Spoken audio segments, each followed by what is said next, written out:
NFL 8-0 Philadelphia Eagles. We're coming to you live for the next 2 hours from the sidelines right here at the Link. We'll be joined by Sal Paolantonio, Kevin Harlan, and of course our very own Captain London Fletcher and Bram Weinstein, who calls the plays for us. This is Command Center Game Day live on the Commanders YouTube and social media platforms, and broadcasting live on our flagship Big 100 in DC and across the Washington Commanders radio network. So the Commanders are a 3-game winning streak. It was tripped up by a fourth-quarter collapse last Sunday against the Vikings at FedEx Field. Washington led by 10 in the fourth before a critical Taylor Heinicke interception set the game-tying touchdown. The Vikings would go on to kick a chip shot field goal in the final seconds, beating the Commanders 20-17. Meanwhile, the Eagles are the NFL's only unbeaten team. They are, on a roll, well-rested. They basically had 2 games in the last 24 days. Going back to November 3rd, the last time that they did play last week. So, Bram, let's get to where we stand today right now. The offensive line, if we're going to go back to kind of the last time Washington played Philadelphia, they gave up 9 sacks. Of course, it was on Carson Wentz. So much of the storyline was going to be Carson coming back here and playing in Philadelphia against the team that drafted him. Of course, not the storyline in this one. But how do you see that, I guess, really kind of changing in this game in order to give Taylor Heinicke a chance?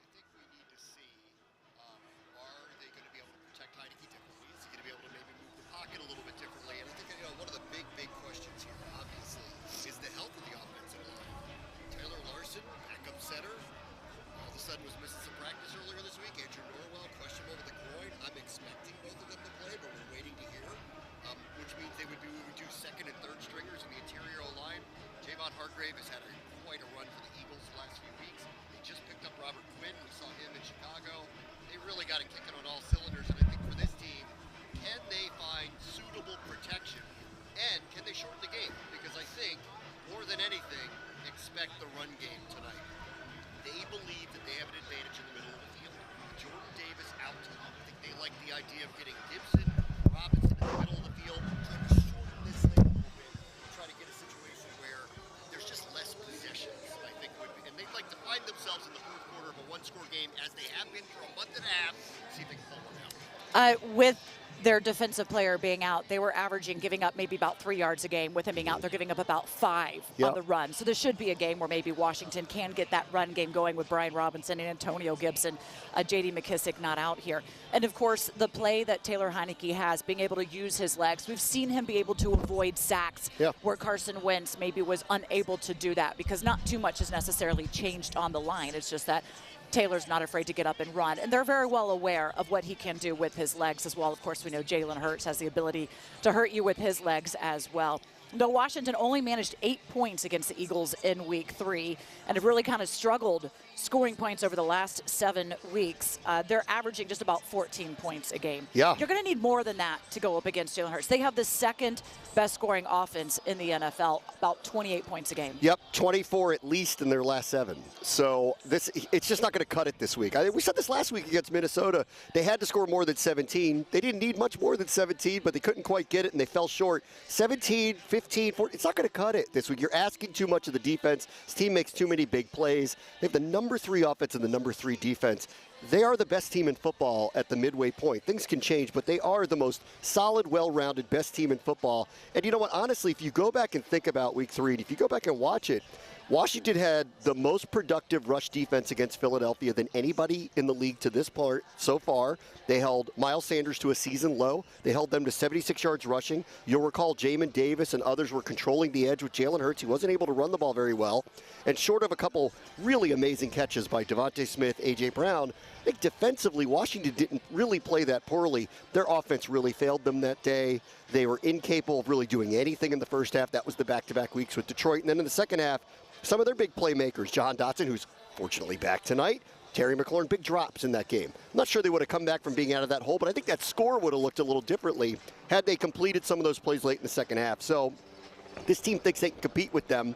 But you're right. They've got to score more points. They've got to figure out a way to score more points. Otherwise, they're going to end up on the wrong side of the scoreboard. It has been the defense that has really kind of come into their own as of late. They've done pretty well against rushing quarterbacks that are really mobile. One of the best, I think, in the league right now at being able to kind of limit that. Jalen Hurts is not running like he was the way that he started the season. First few games of the season, he was rushing for over 50 yards, about 53, 54 yards a game. Yeah. Over the last few games, he's only been rushing for about 20, but they're still finding ways to get it done. But their offense has adjusted a little bit since we saw them in week 3. And even I asked head coach Ron Rivera about that. I said, yeah, you've got to look back at that tape because what they did was successful against us. Yeah. But you also got to look at what they are doing now. They are finding ways to be explosive in different facets. They're not pushing the ball down the field as much as they were before, but they're being able to find in the RPO game ways to be very, very effective. Defensively, you mentioned it's kind of a lot to ask of this defense, but they have been, as you mentioned, pretty darn stout as of late. Yes. What do you attest to what they need to do with the way that maybe the Eagles have progressed since we did see them in week 3? Yeah, if you go back to the second half of week 3, Philadelphia, where they pitched a shutout there, you know, they're down 24-0, but they pitched a shutout there. They're giving up 16 points per game over 6.5 games. That would be the second best scoring defense in the NFL. So they've really held up their end of the bargain here. Benjamin St. Juste's going to have a repetitive effort like he had a week ago. A.J. Brown is on a heater of all heaters. He's scored touchdowns in the last few weeks. Do you think that's the receiver he follows? I think so. Okay. Yeah, I think that's what they have to do. Dallas Goedert was used differently early in the season. He was only targeted 4 times against Washington the first go and did score a touchdown against them, but 4 targets, minimal targets. He was sneaking out of the backfield. He's still doing some of that. They're throwing the ball downfield to him again. That's been going on the last couple of weeks. Big targets, big chunk yardage, big scoring plays. So we got to watch Dallas Goedert, and without Cole Holcomb and without David Mayo and really short on linebackers, that's an interesting matchup tonight to see. Can they cover him when he sneaks out of those run plays? And I'm with you on Jalen Hurts. You know, the maturation for him is they used to run RPO or really zone read a lot last year. Not anymore. He's really a passing quarterback, and he runs out of the pistol or these RPOs, but he's looking to throw more than run. You know, when he is under pressure, which, you know, Washington is one of the best at pressuring the quarterback and being able to make him uncomfortable, he still has a 79.4 passer rating with 1 passing touchdown. When he's not under pressure, it goes to 115 with 11 passing touchdown. Like, his under pressure is what probably other quarterbacks would just probably be okay accepting. But he has just been absolutely phenomenal this year with throwing the ball, knowing where to go, and then, of course, with the run game as well. You mentioned we do not have J.D. McKissic. Chase Young, not going to be out here tonight as well. Yeah, we're waiting. We're going to wait and see. I mean, as of last week, the weather was altered in Washington. They went inside, and for some reason, the coaches just were not comfortable with him, I think, ramping up on the indoor practice. So they're going to give it another week, and they have about 10 days. Otherwise, if they do not actually bring him up to the active roster, he will revert back to IR for the season. I do believe he is coming back. I don't think that this is the setback that people, I think, are wondering about, but they are giving it a few more days, and hopefully he's ready for Houston. Okay, so no Chase Young. Jahan Dotson, we did mention, is back. Excited to see how he helps this offense out. J.D. McKissic out, no Cole Holcomb with a foot injury as well. The injury report is presented by Optima Health Plan, a health plan you can count on. Kevin Harlan is one of the sport's most exciting play-by-play broadcasters. He's on the national call tonight for Westwood One, and he joins me next to preview the game. You are watching Command Center Game Day Live on the Washington Commanders YouTube and social media platforms, and you're listening to Washington Commanders football. Time now for your player profile, brought to you by Pepsi, official soft drink of the Washington Commanders. He said we're not doing that today? He said we're not doing pat and go? Why we do stretch? Pat and go, this stretch. I'm tripping. Good, go, hey. Good, go. Put my dog, JD.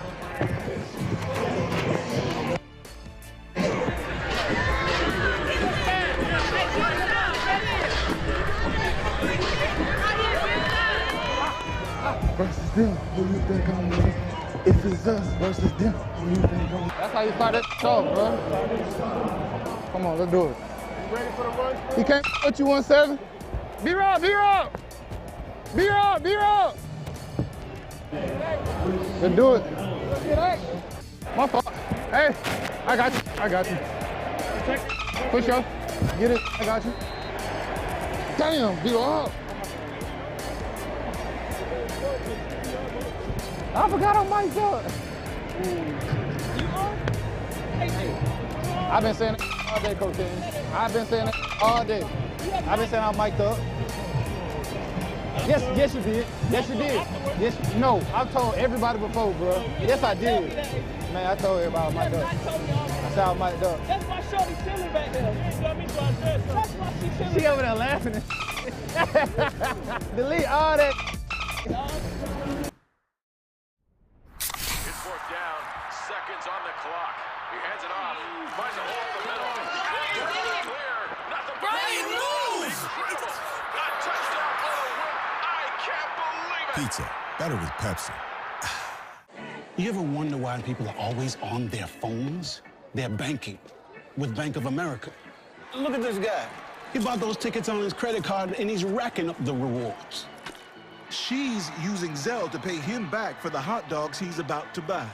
That's going to bring it to And a the close here announcer? after 3. He's not checking the stats. He's finding some investment ideas with Merrill. And third, as you know, in baseball means 3.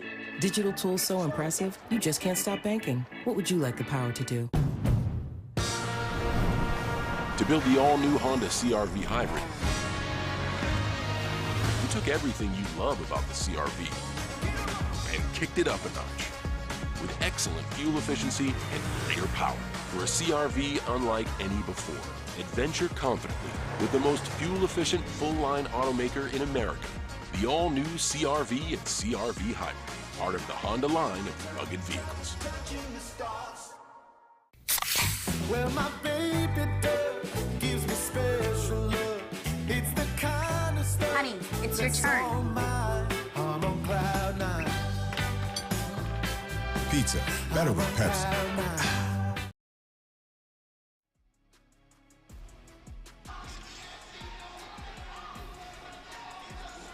And today's game broadcast is presented by USAA, the official salute to service partner of the Washington Commanders. So Kevin Harlan has called 12 consecutive Super Bowls for Westwood One, which is the longest consecutive streak in radio and television network history. In all, his broadcast, 13 Super Bowls, 5 Final Fours. He is Westwood One's play-by-play guy for Monday Night Football, so of course he is here with us in Philadelphia.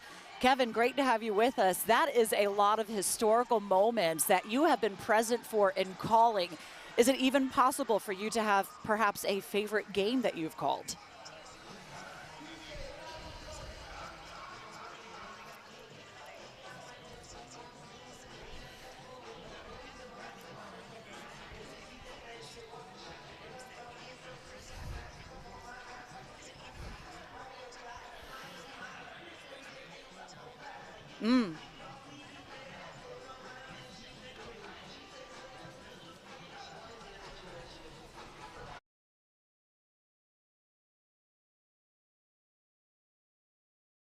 All melt together in some way, but when you mention a specific game, I can always pick out a play that stands out. And so, you know, when you're doing a Super Bowl, when you're doing a Final Four, you just hope you're up to the moment, and that's really what I try to what I try to go for. And the Eagles game against the Patriots in the first championship, first Super Bowl title for the Eagles was pretty memorable. So I guess since we're here in Philadelphia, I'll bring that one up.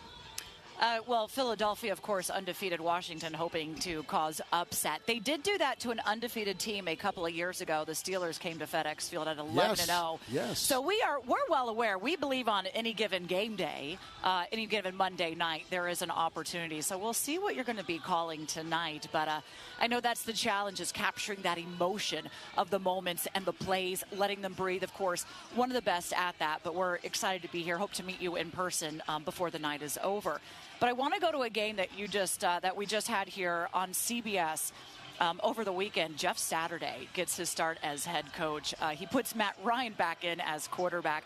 What was kind of the feeling around the Colts of the controversial decision that Jim Irsay decided to hire Jeff Saturday, who has no coaching experience outside of high school? And I think everybody has voiced their opinion on this, including our own Bill Cowher in our NFL Today studio before the game. He was probably, along with the former All-Pro left tackle for the Cleveland Browns, Joe Thomas. They've been very outspoken on the hiring process, and they have not let anybody out of their way in terms of being criticized. So it's their prerogative, and I get that, and I understand that. Listen, I think the Colts are in a position where clearly something was not resonating in the locker room. Hard to believe with a guy like Frank Reich. But they went kind of outside the box. Outside the box thinking is something that I think owners are afraid to do because of the backlash that Jim Irsay has just faced. But the thing is you can have someone in that position who has maybe not been a head coach or not been a coordinator. John Harbaugh was a longtime special teams coach, but never a coordinator, offensively or defensively, and his record in Baltimore speaks for itself. Now, he had been a coach, and Jeff had not been, but I just think they're looking for maybe a different way of doing things, and they faced it. They answered the questions. They put back in Matt Ryan, who's a former MVP and a 37-year-old quarterback who had injured his shoulder. They had yanked him. He was healthy enough to play yesterday, and they won. So, momentum and belief, and you were just talking about that with the Commanders tonight here in Philadelphia against the undefeated Eagles. You never know when it's going to strike and what could trigger, some kind of a run. And the Colts feel that maybe the hiring of someone outside the mainstream, like a Saturday, and they're just a game right now out of the playoff contention in the AFC. So I think they're looking upward and onward and trying to ascend, and we'll see how it plays out. There's a lot of football to go, as you well know. We're only halfway through the year. Halfway through, and yet it goes by so quickly. Yeah. Jeff Saturday is just the second Colts head coach to win his debut as a head coach, the last being Jim Caldwell in 2009 in 45 seasons. You've got to win that first one to be able to turn things around, and that he did.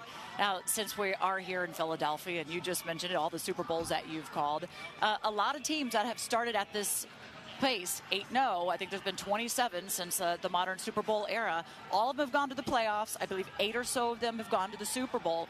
What are you seeing from Philadelphia that is saying this team has the sustainability to be one of the final two still standing? Well, number one, right, the turnover giveaway ratio is off the charts. They're a top 5 offense. They're a top 5 defense. But the fact they're not turning the ball over and they're getting takeaways, those are two pretty important areas for successful teams. And then that leads to the success on both sides of the football. They've got a quarterback who has been on a big stage, even though he is young. He is improving. He is learning the game. They also, Nick Sirianni has taken the offense and they have molded it to what this quarterback does best. So I think that's something to consider. They've got a playmaker at wide receiver. In fact, they got a couple. And they can run the ball. And we know about their defense. So they've just kind of hit the right tempo and rhythm with every part of their season so far. Now, listen, they're playing a divisional foe tonight, a team that has played better over the last handful of weeks. They know them intimately because of how many times they play and the personnel and being in the same division.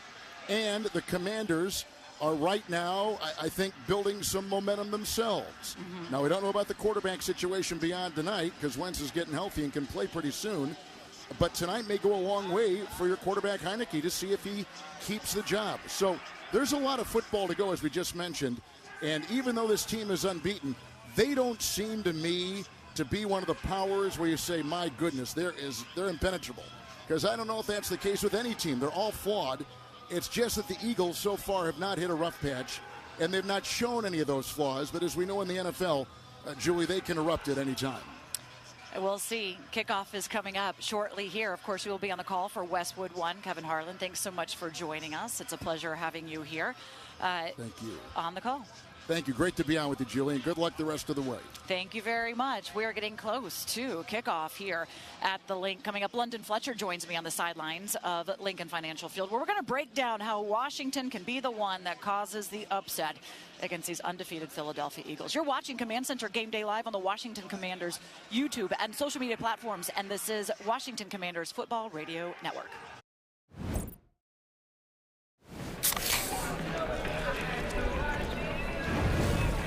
Dude, fire. Grill master, huh? Burgers, better with Pepsi. They say less is more, but we believe more is more. That's why we built our sportsbook app for Maryland with more ways to bet, more ways to fund your account, more ways to cash in, and more ways to cash out. With payouts delivered straight to your bank account in as little as 2 hours. You want more Maryland? You got it. FanDuel is coming to Maryland. Right now, get $100 in free bets just for signing up.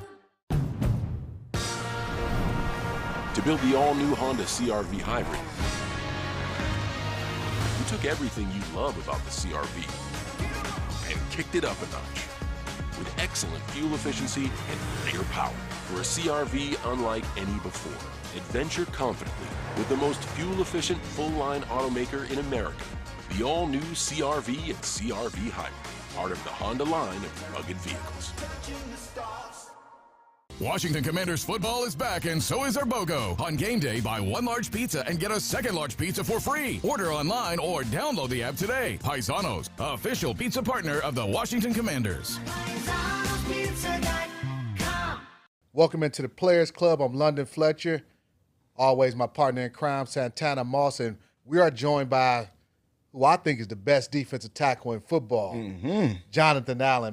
I know you're into video, you're a gamer, but you also sing? Oh, man, I do everything, man.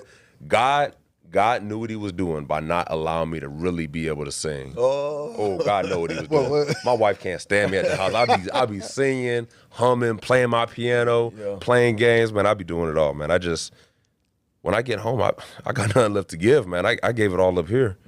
When I come home, it's just, look, I'm done with football for now. You know, obviously, there's things I got to do to recover and watch film or whatever. But when I go home, I take off my football hat and put on my husband hat. You got a favorite artist that you Casey and JoJo of all time. Oh, yeah. Those are my guys. Those are my guys. JoJo.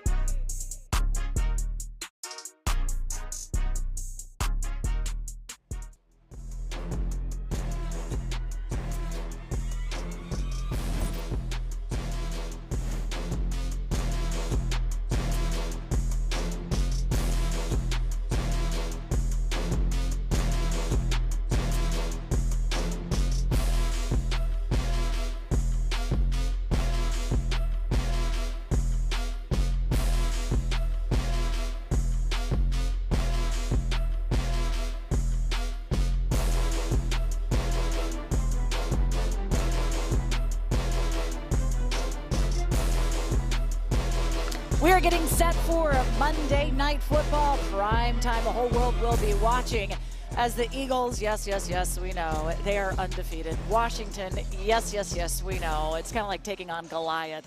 London Fletcher joins me now. He is with us on the call all season long with Bram Weinstein. Make sure that you listen in on Big 100 as well. Okay, London, here's the challenge. You got to go up against a team that is 8-0 and undefeated in prime time when the world's watching. What is the mindset of this team coming in? The mindset is you love this challenge. You love this opportunity.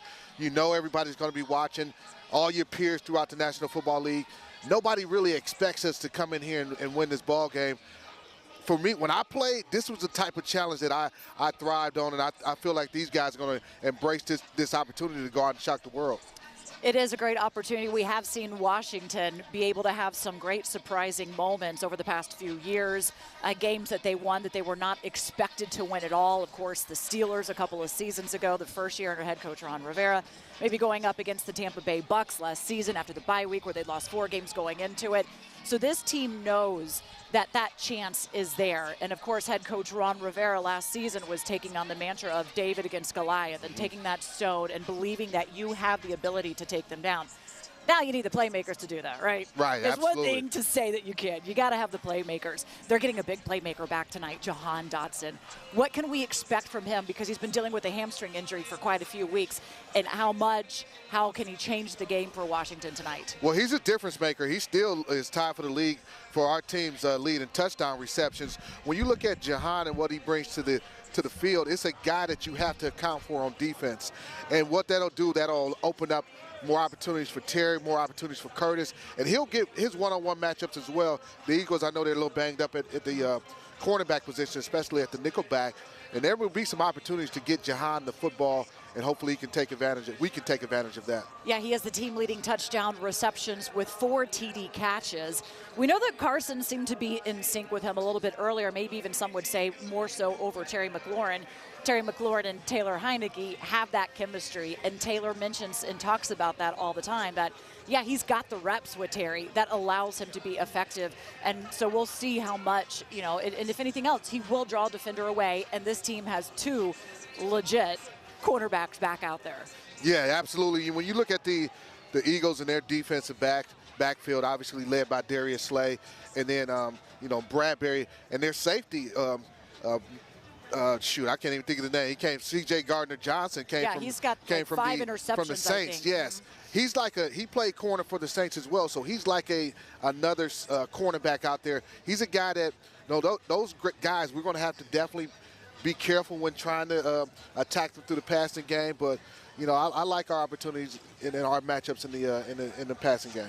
Now the Eagles are one of the best at taking the ball away. 18 interceptions, I believe 12 of or 18 turnovers, yes, takeaways, and 12 of them I believe have come on interceptions. James Bradbury, Darius Slay, I think teams are only completing maybe 40-something% passes on them.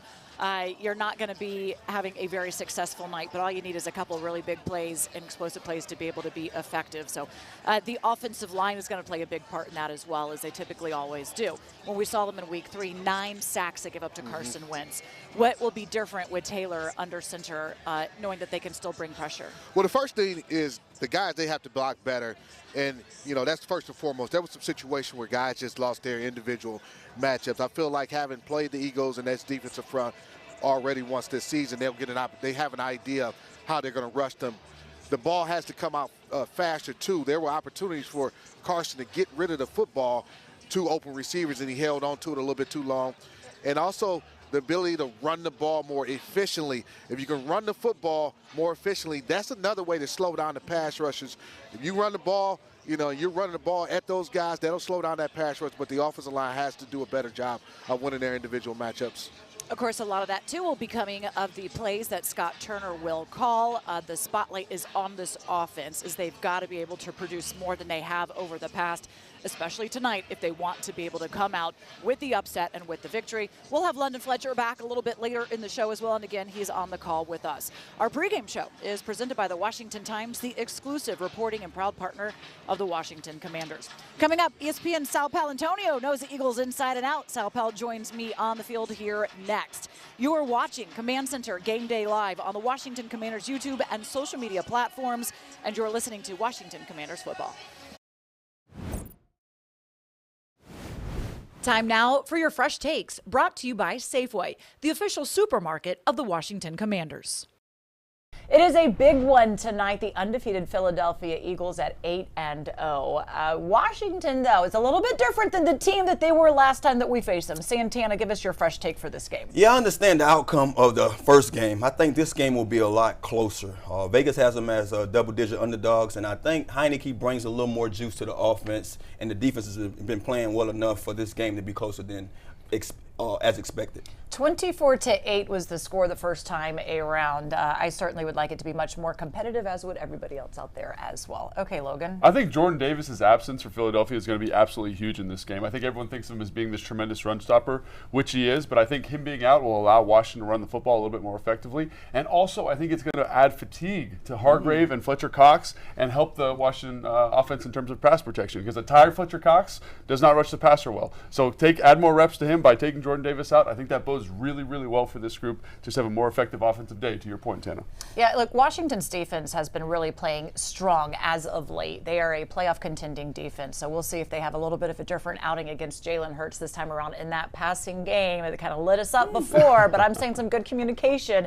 They're not going to have those explosive plays. Certainly, if more offense can be put up, maybe it is a much more tightly contested game. Yeah, just absolutely. Like that. Just like I said it. Like there, my fresh take. I got you.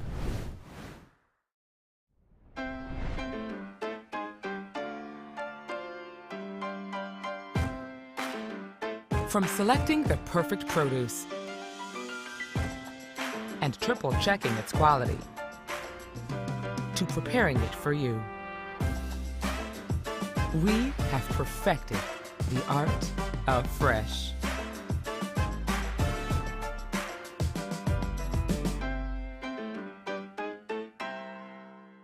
One bag. The winter play was really coming together.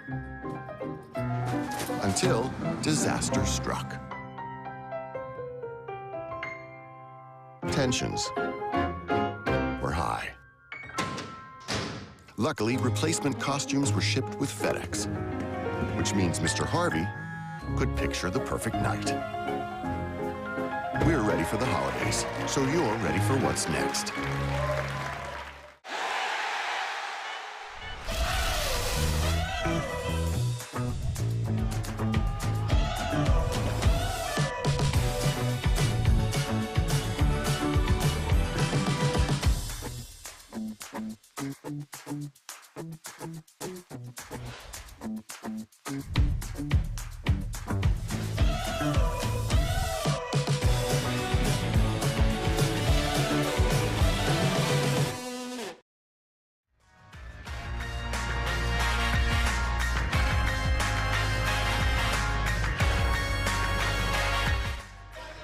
And we are brought to you by RTS, a better waste company. Find out more at rts.com. Joining me now is none other than ESPN's Sal Paolantonio.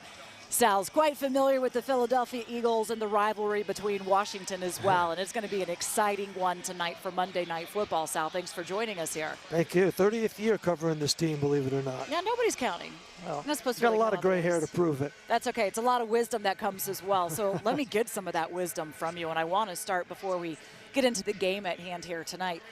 What is going on with Minnesota? Are they just like the luckiest team in the NFL right now? I feel like all of their games comes down to something that has allowed them to start at 8-1. Well, I think they're a sound team. You know, they don't really turn the ball over that much. And they caused 2 turnovers last night in that game in Buffalo. The interception in the end zone, and then, of course, the fumble down at the goal line. If you can get takeaways on the road like that, you're going to be a successful team. The other thing, too, though, the way Buffalo, Julie, was playing them defensively, rushing 4 and then playing coverage, you know, two safeties high, it allowed Kirk Cousins to work underneath, especially the Justin Jefferson. I just thought it was a bad defense. And they ran a bad defense against Kansas City in that playoff game in overtime last year. I think they've had some bad defensive calls in 2 critical games. So you're saying there's a little bit more than luck going into the Vikings. I know I do. A lot of them were I'm a big Kirk Cousins fan. Yeah. I'm sorry. That's fine. That's fine. We like that. Yeah. We go. He had his fair time with Washington, of course. Great human being. It was, yes. I hate to say it, but watching him dance on the plane with all of his teammates' chains and no shirt, I was kind of surprised. I didn't know Kirk Cousins had that in him, but apparently that's one of his ways he relates to the guys. I wish it was Taylor Heinicke that we were being able to have that celebration dance with, but Minnesota somehow is getting it done and maybe might be a little bit more legit at an 8-1 team than some folks are maybe giving them credit for, but they are 8-1. You can't contest against that record. Meanwhile, here's Philadelphia, undefeated, and they are playing just solid, I feel like, in every aspect of the game. Where are they most vulnerable? I would say they're vulnerable in 3 spots, and those are the 3 areas that I'm going to be looking at tonight against the Washington Commanders on Monday Night Football. Number 1, their run defense. Houston had great success running against them. They had their rookie running back who got 159 yards on them Thursday night a week ago. So I think that they are vulnerable because they lost Jordan Davis, their rookie defensive tackle out of Georgia, and they haven't really figured out what reconfiguration they're going to do in their run defense. So I'm going to be interested to see what Jonathan Gannon, their defensive coordinator, does. Does he bulk up on the linebacker position? Do they have the safety sniffing down at the line of scrimmage, which they don't like to do? They like to play too high safety. I'm interested to see how they reconfigure that. The other is Jordan Mailata, their left tackle, highly paid, sort of underrated for the last couple of years. I don't know what's going on with him, Julie, but he gave up sacks last week and cut some pressures. And Jalen Hurts was under pressure from his blind side. And even though Chase Young's not playing in this game, the Washington Commanders pass rush is very good. And your defense has been playing from on film at a pretty good level. So I'm very interested to see how Jordan Mailata holds up in this football game. I know Washington might not necessarily have the sack total numbers to They get a lot of pressures. I was about to say, pressures. They are getting pressure, but Yes. the sacks might not necessarily reflect that. But they are one of the best at being able to pressure the quarterback, make them uncomfortable. But it doesn't seem like Jalen Hurts is making bad decisions, even when he is under pressure. No, and he's not turning the ball over. You know, the numbers, they're number 1 in the turnover margin in the NFL, and they've taken the ball away the most worst in the National Football League. Listen, I always like to say this. If your quarterback doesn't turn the ball over, it's like your number 4 hitter in baseball not striking out. You're going to win a lot of football games if your quarterback is not turning the ball over. And I'm interested to see how Jack Del Rio defends Jalen Hurts. So the numbers are these. I wrote them down. In the first 5 games, Jalen Hurts was running the ball on average 13.6 times per game. In the last 3, he's only been running the ball about 6.7 times per game. So they've been asking him to drop back in the last 3 games. They've changed the aperture of what they're doing offensively because they know down the stretch they're going to need to get more production and points out of the passing game. So in the 5 to 7 step drop game that they've had in the last 3 games, Jalen Hurts is getting hit in the pocket. So he's had to evacuate, especially on 3rd downs. And I want to see how Jack Del Rio defends against that. Does he use a spy? Does he use a mush rush on the outside to contain Jalen Hurts? It'll be very interesting to see because people are starting to look at him on tape and figure out ways to keep him in the pocket. I think another key with Jalen Hurts, too, is when does he decide to run? I think early on the season he was running a lot on 1st and 2nd downs, and now maybe a little bit later in the play calling as well. But he still has the ability to really hurt you. And we're seeing now where last year the knock was he couldn't throw the ball. He's certainly showing he has that ability to throw the ball as well. So defensive coordinator Jack Del Rio will have his work cut out for him today, not to mention he's got some very solidified weapons to go to as well. A.J. Brown seems to be one heck of a pickup. Of course, the run game as well. So I'm excited to see how this one goes. Hopefully it's a little tightly contested tonight, despite what many folks might be thinking.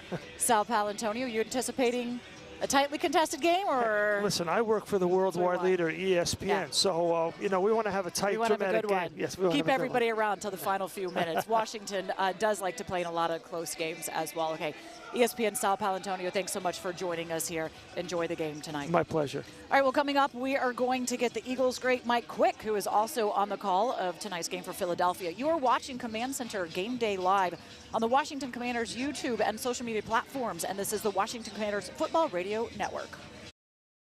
They say less is more, but we believe more is more. That's why we built our sportsbook app for Maryland with more ways to bet, more ways to fund your account, more ways to cash in, and more ways to cash out. With payouts delivered straight to your bank account in as little as 2 hours. You want more, Maryland? You got it. FanDuel is coming to Maryland. Right now, get $100 in free bets just for signing up. Toyota is the #1 selling retail brand in America, thanks to a steady supply of new vehicles, which means faster delivery to you. And now with special financing options. Choose an electrified 40 MPG RAV4 hybrid right now with low 3.49% APR. Or take 3.49% financing on a 36 MPG Highlander hybrid. Visit your Toyota dealer and reserve yours today. Toyota, let's go places.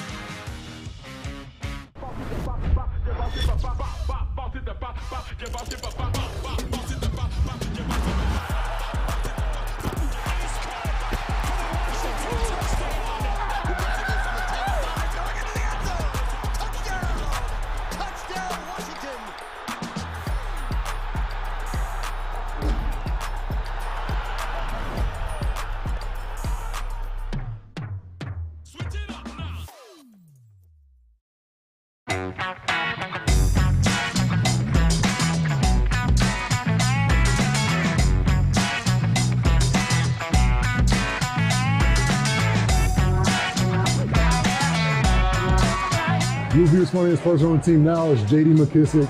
Hands down, no questions asked. What's he do? What makes him funny? It's just his day-to-day. So the way I explained it to my wife is that he's the type of person that you can be around and be in a bad mood. And as soon as you're around him, he's going to put a smile on your face and make you laugh. See, I love people like his that. energy is just like that all the time. The funniest person on the team when I was playing was probably Chris Baker. Dude, I was on a plane one time. The plane was landing. My first time flying with the team. I'm asleep. Somebody said, "Oh, something like that," drooling and everything. Like, this dude is crazy. My top 3 tight ends of all time: Tony Gonzalez, Rob Gronkowski. And I'm gonna have to go with, whether you believe it or not, I'm not gonna say Antonio Gates. Okay? I like the top three. I got two of the same. Number one being Gronk. Number two being Antonio Gates. And a current guy, Travis Kelce.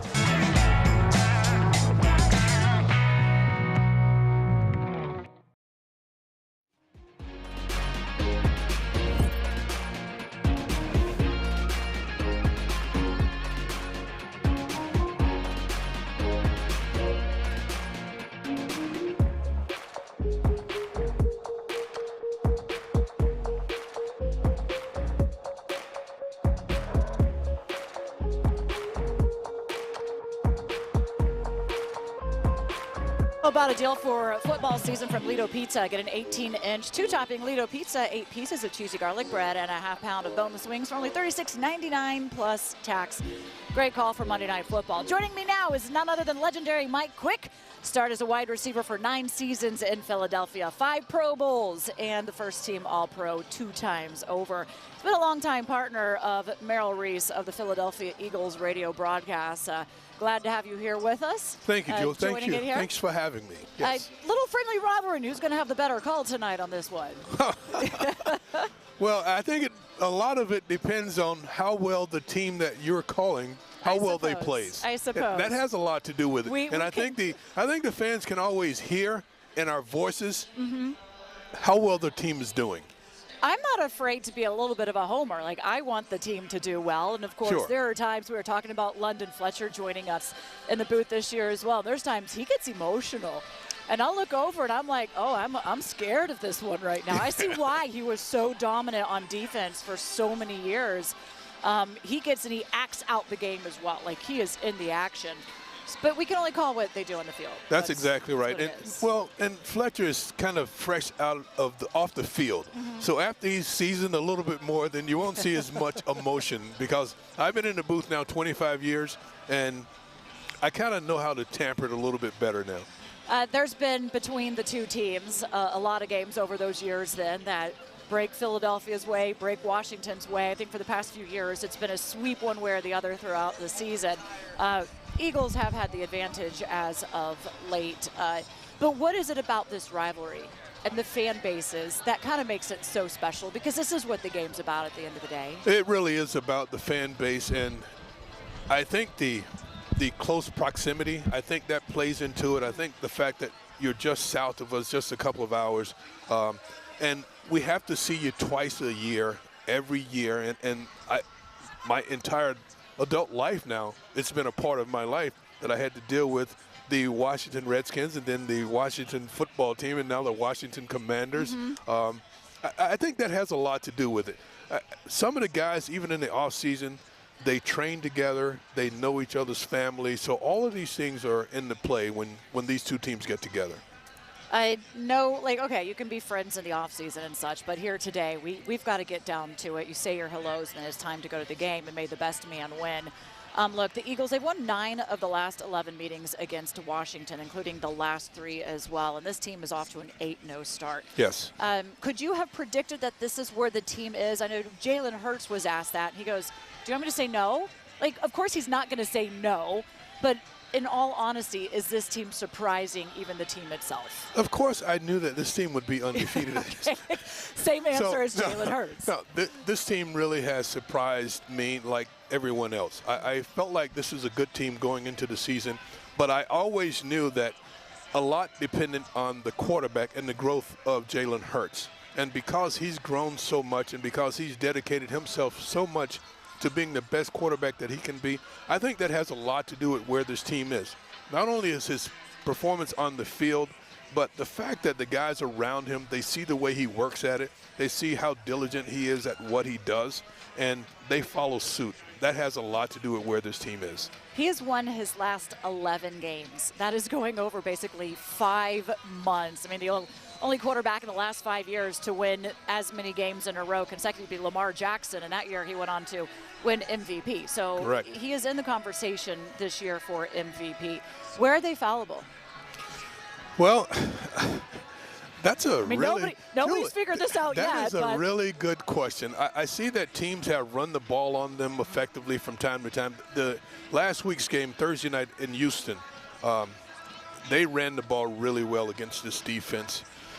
On the offensive side, I really don't see where there's a fault. The offensive line, one of the best in football, and now the GM has surrounded Jalen with all of the weapons that he needs. This is a really good football team, and probably more important than anything, they're a well-coached football team.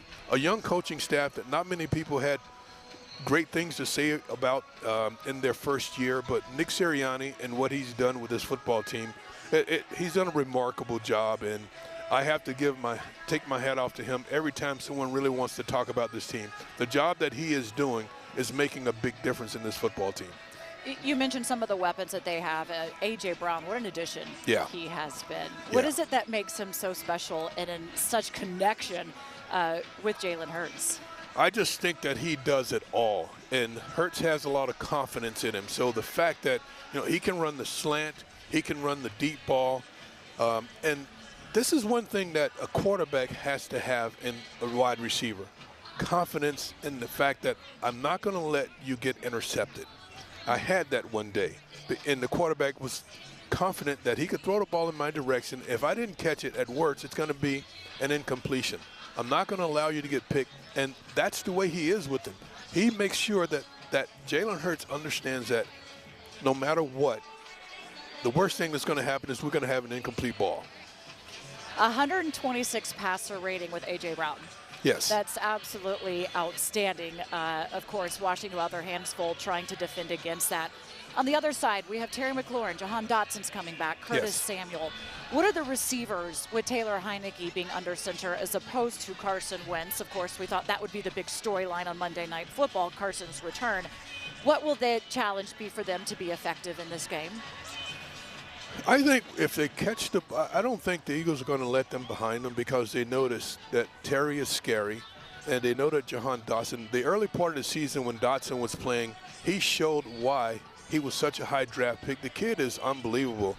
The Eagles are going to be without Avonte Maddox, their best slot cover corner, and I think that's an area where Washington has to try and exploit the fact that Avonte Maddox, probably the second best cover guy on the roster, he's going to be out, and I know that they'll have guys in that slot area that can really take advantage of that. So that's an area that's a concern for the Eagles going into this game. Because they still do have James Bradbury and Darius Slay as well on the outside. They're on the outside, yes. On the outside. So, okay, take advantage of the middle of the field then. Thank you so much. I appreciate you joining us here on the show. Mike Quick's, of course, on the call as well. Been here with Philadelphia for quite a while. Thanks for joining us. Thank you, Julie. When we come back, London Fletcher goes one-on-one with the quarterback that's going to be charged with taking advantage of the middle of that field with the playmakers. Fletcher goes one-on-one with quarterback Taylor Heinicke. You are watching Command Center Game Day live on the Washington Commanders YouTube and social media platforms, and you're listening to Washington Commanders football. Veterans, you may have earned a variety of VA benefits. Did you know VA can help you further your education and pursue professional training?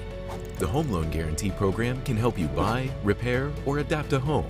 VA provides housing support if you find yourself homeless or at risk of homelessness.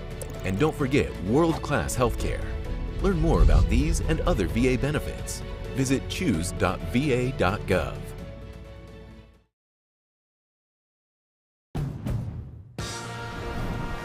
To build the all-new Honda CR-V Hybrid,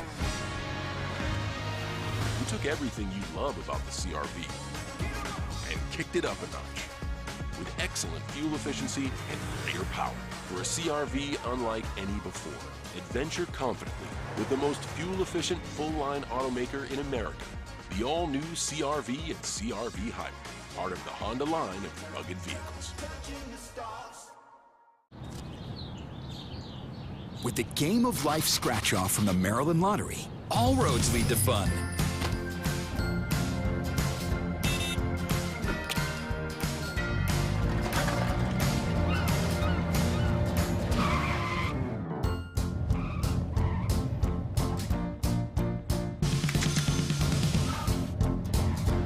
Play the Game of Life scratch-off today and get your chance to win up to $1 million.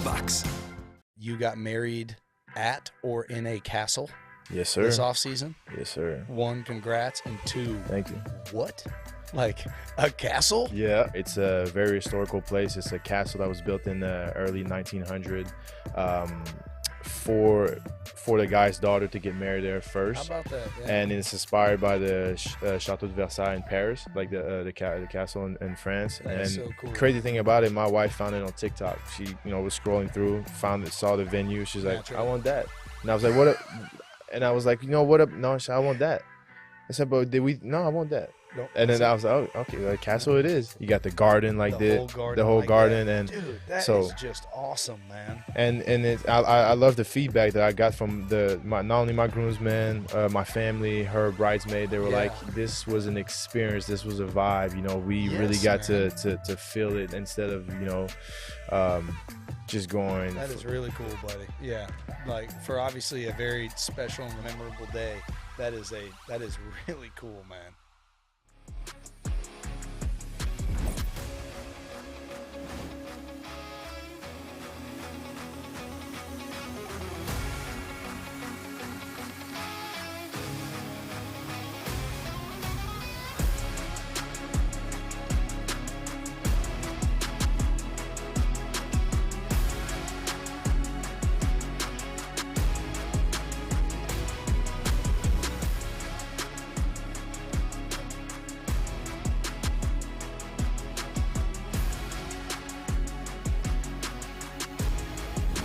And we are coming to you live from Lincoln Financial Field here in Philadelphia, getting set for Monday Night Football. We're also showing you the team warming up, and we just showed you clips of Chase Young going through some drills, as he will not be playing today, despite going back at practice for the last few weeks. The coaching staff saying they will wait and see how he does next week. Slowly trying to ramp him up so he'll be ready for game form. Of course, we would love to have had him going up against Jalen Hurts on Monday Night Football. We know the stage is never too big for Chase Young, but here are the inactives for tonight who's not going to be suiting up. For Washington, of course, J.D. McKissic, running back, dealing with a neck injury. A healthy scratch is cornerback Rashad Wildgoose, running back Jonathan Williams, linebacker David Mayo, Cole Holcomb still dealing with a foot injury, guard Chris Paul, and tight end Cole Turner still trying to work his way back. For Philadelphia, quarterback Ian Brook, cornerback Josh Jobe, running back Trey Sermon, guard Josh Sills, and guard Sua Opeta, and of course Avante Maddox was just placed on IR, so he will not be out there as well. Today's injury and inactive report is presented by Optima Health Plan, a health plan you can count on. A lot of tonight's success on how Washington does trying to take down the undefeated Philadelphia Eagles will be on the play of quarterback Taylor Heinicke. This is not the reunion of Carson Wentz coming back to Philadelphia. Carson said he understood what the fan base is all about, and of course the not so warm welcome he probably would have received. Taylor now gets that challenge here while the entire world is watching. So what is the mindset of Heinicke? Here he is one-on-one with our captain, London Fletcher.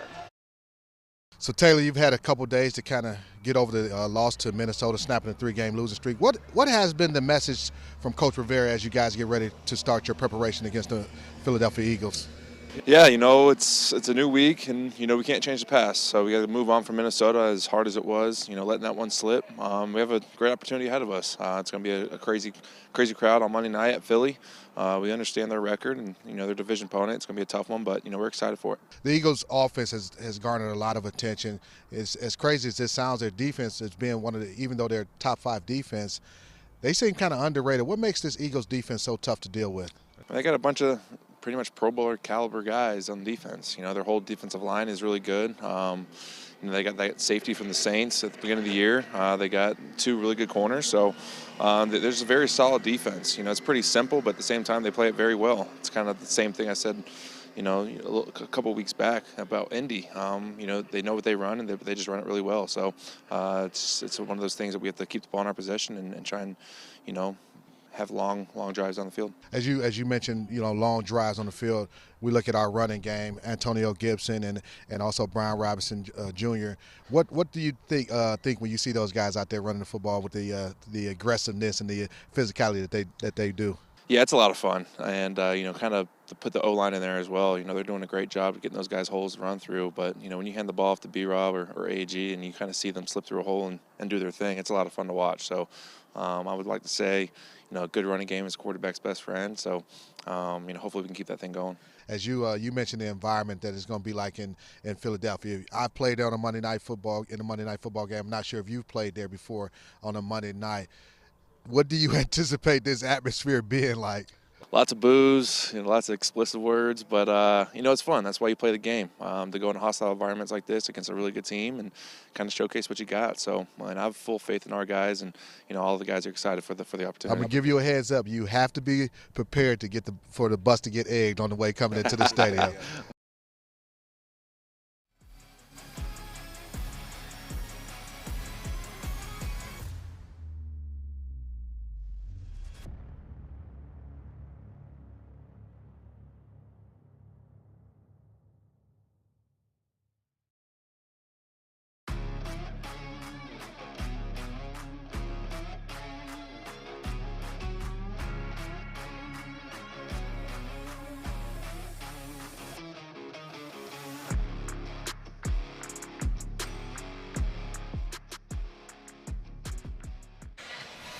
All right, so London Fletcher, they're having a conversation with quarterback Taylor Heinicke. He's with me now. When we come back, we're going to talk about the play of Heinicke and what he needs to do tonight to be able to be effective to get the offense moving. You ready for that? I'm ready. Okay, we will have that after this very short break. You are watching Command Center Game Day live on the Washington Commanders YouTube and social media platforms, and this is the Washington Commanders Football Radio Network. Time now for your keys to winning, brought to you by Bank of America. What would you like the power to do? There has to be a really strong game plan going into this one. Washington had an extra day since the game is on Monday night. However, it's the Philadelphia Eagles playing on Thursday night, had even a few extra days to try and get ready for it. But if you're drawing up the keys to a victory, Logan, where would you start? It's going to be most important in this game. I think defensively it's finding ways to manage Jalen Hurts. And what I mean by that is on third down, he hasn't been quite as effective as he was early in the season, but he has been making plays. He's been escaping the pocket, breaking defensive coverage structure, and finding completions, scrambling for first downs. So can that defensive line for Washington be disciplined in their pass rush lanes? Can the coverage hold up versus kind of this off-schedule timing that they've created on third down? Really need to see that done, specifically on third down for this team. I think one of my keys would be the offense has to control the ball. I think the first time out, the offense was too many three-and-outs and left our defense on the field gasping for air. You know, and our defense still played well. They only held those guys to a goose egg in the second half. But if we can control the ball, what I mean by controlling is running the ball, you know, moving the chains, dumping here and there in the passing game. Don't have to be too extravagant in the passing game. We can make this a game. And I would say it really is important with taking care of the ball as well. They are one of the best at taking the ball away. 18 on the season. That leads the league. 12 of those are interceptions. So, and we know how costly those are, as the one that Taylor Heinicke threw last week, unfortunate, turned into 7 points for the other team. So make sure you take care of that ball as well. Okay, keys to winning. Now let's just see if they can actually execute. You ever wonder why people are always on their phones? They're banking with Bank of America. Look at this guy.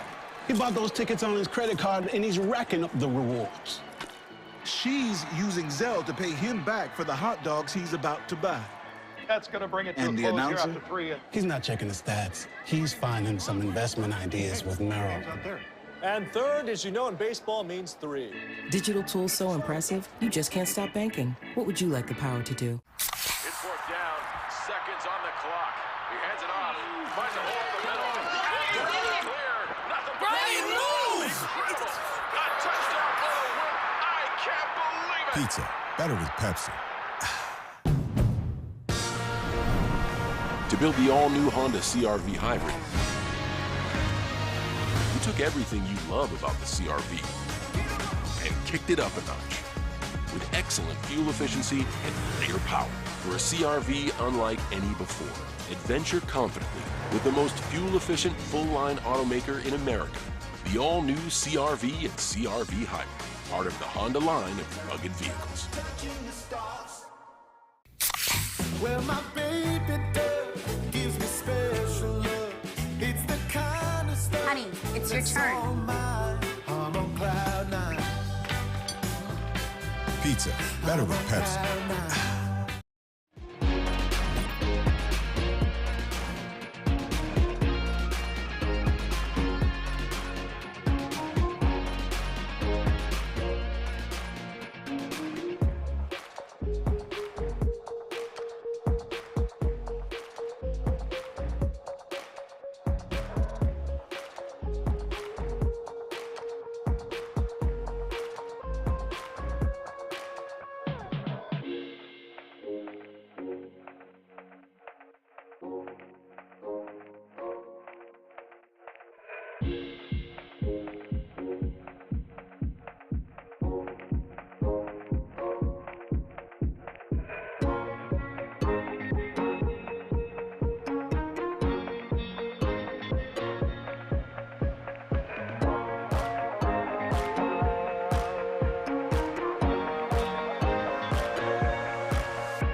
And we are presented by Chesapeake Employers Insurance Company. We are presented by Chesapeake Employers Insurance Company, now with lower workers' comp rates and a corporate dividend. So here we are. Okay, we're going. Jalen Hurts threw for 340 yards, 3 touchdowns, and a Week 3 loss to the Eagles. London Fletcher joins me now. Yeah, I'm here with you, Julie. You know, it's kind of hard to hear out here. The excitement already here on the Monday Night Football coming into Philadelphia, the Eagles, the excitement of this team at 8-0, but I'm loving our opportunity to play. Yeah, it sounds like we're having a couple technical difficulties for you. And okay, of course we are. We're having some technical difficulties, so we're going to a commercial break right now, but of course we will be back shortly.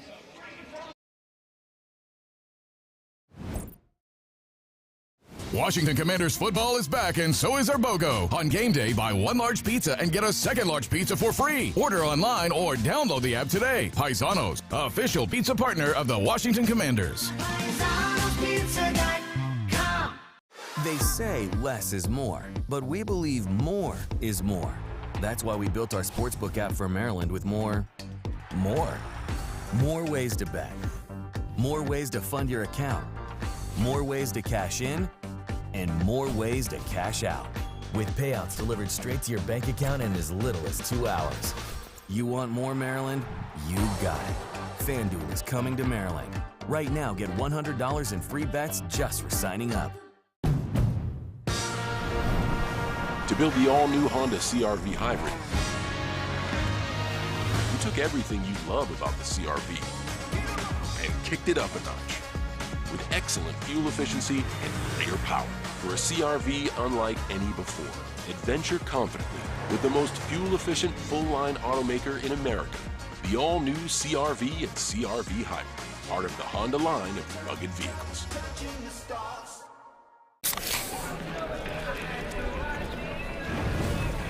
Dude, fire. Grill master, huh? Burgers, better with Pepsi. I think really you just never know what you're going to get out of that game. I know, the records are the records, but in my past experience over these last few years, sometimes the record really doesn't matter. It's who plays the best on that day. And we know the challenges they bring. We have a lot of respect for our opponents, but at the same time, I think it's a chance for us to really come out here and have a good showing. And, everybody's going to be watching on Monday Night Football. And, as a player, you kind of relish those moments to be able to play when the lights are the brightest and put your best foot forward. Obviously, it's a really good team that we're going against. And the best defense is staying on the field as an offense. So if we can sustain longer drives, keeping that offense off the field, and hey, maybe if it does stall out, let's flip the field position and make them go the whole field. The last thing you want to do as an offense is give the other team a short field, which we did versus Minnesota, and you saw how that ended up. So, for us offensively, it's get first downs, convert third downs, and ultimately when you get down the red zone, score. So, again, the longer that we stay on the field, it's better for us. The same division, we play them, so we kind of know what they're going to do. Very good team, undefeated, so we got to limit explosive plays. They have a great receiver core. Personally for me, we got to limit the 50-50 balls with A.J. Brown and Devontae Smith, all that stuff. Keep them contained. So if we can keep their explosive players, contained and not give them too much, then we can start managing the game because we really got a good front seven.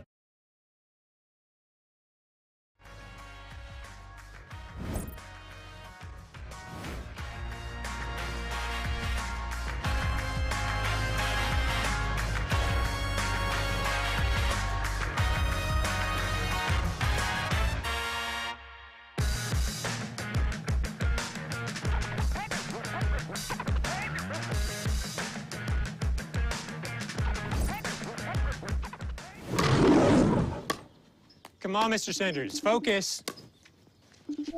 Jamie Foxx, what's up, my man? What up, Barry? Got time to chat bets? Yeah. All right, look, so you got Cincy over Cleveland, right? Boom, there you go. Mm-hmm. Now, parlay time, would you put Miami in with L.A., Vegas, and Oh, Denver? no, terrible. No? I was feeling that, though. What did Jamie Foxx want? Oh, I've got no idea. Come on, serve it up.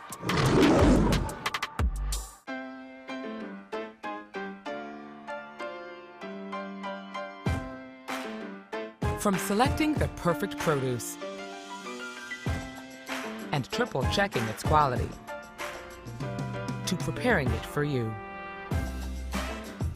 we have perfected the art of fresh.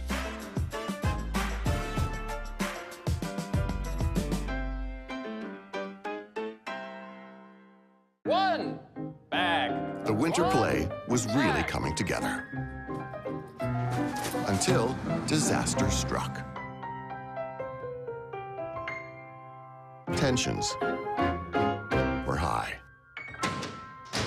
Luckily, replacement costumes were shipped with FedEx, which means Mr. Harvey could picture the perfect night.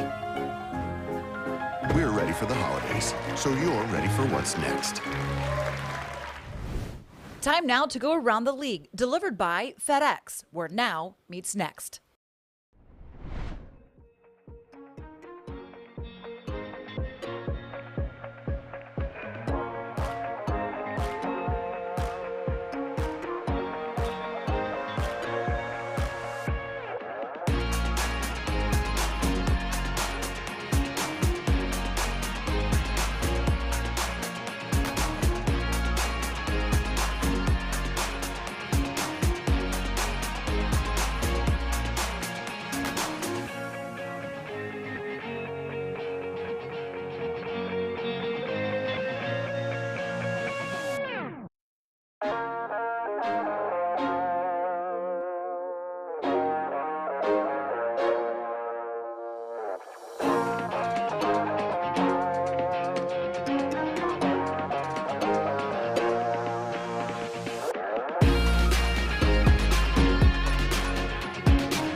We are presented by Chesapeake Employers Insurance Company, now with lower worker comp rates and corporate dividend. We appreciate you hanging there with us through our technical difficulties. It's Monday Night Football. There's a lot of action going on here. But I am back with you, Julie Donaldson. Of course, I have London Fletcher with me as well. London, we heard your conversation with Taylor Heinicke a few minutes ago. What did you learn from him about how he is leading this team and what he kind of needs to do tonight? Well, just Taylor's mindset after not having a great performance against the Vikings, just by talking to him, just how he's going to turn the page and look to play better in this ball game against the Philadelphia Eagles. One thing about him, he mentioned not, forcing the football, taking what the defense gives him. The thing about the Eagles, their pass rush, we're going to have to be great in our pass protection.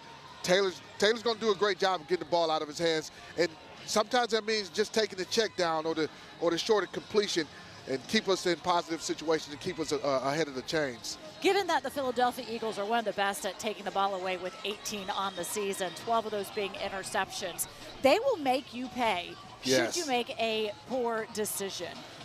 One of the things that we were talking about earlier, someone said that Jalen Hurts is not putting his receivers in position to be intercepted. So if anything, it's incompletion. That's not the same with Taylor Heinicke.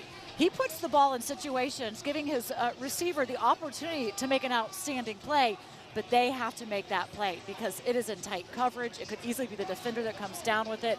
What is that balance, probably the conversations going into with him on a night like tonight against a team that will make you pay? Well, as you go into this ball game, you're going to have to take some shots down the field. You're going to have to get some chunk plays. We're not going to necessarily be able to dink and dunk our way all the way down the field, but you will have to go with some chunk plays. But just being judicious about that, understanding the coverages that you have. When you have a single high safety, you got one-on-one on the outside, knowing, hey, when you can take that chance on a dig route by Terry McLaurin or over route by Curtis Samuel. So it's just understanding the coverages, and a lot of that will be based on pre-snap reads and post-snap reads as well. Again, you've got to make sure that you do take care of the ball against this team. And while Jalen Hurts, he's doing just that as well. He is taking care of the ball. They've only given the ball away 3 times so far this season, one of the best in the league. Of course, when we saw them last, he threw for 340 yards, 3 touchdowns in week 3. What is it that Washington needs to do to defend against A.J. Brown, Jalen Hurts, and their run game as well can have pretty dominant impact?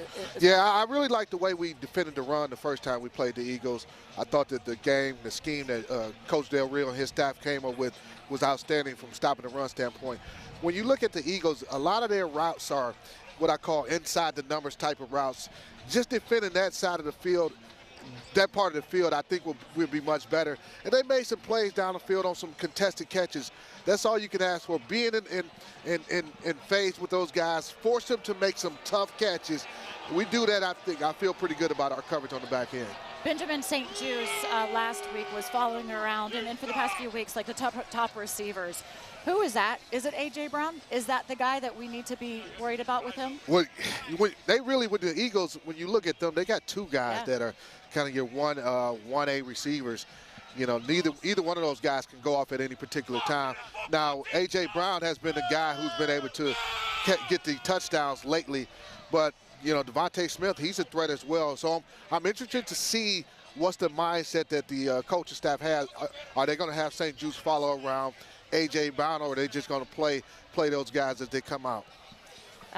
Not easy. That's the reason why the Eagles are off to an 8-0 start. They are not an easy team to take down. So far, nobody has. We'll see how Washington contends against them tonight. London Fletcher. When we come back, the other part of our booth, Bram Weinstein.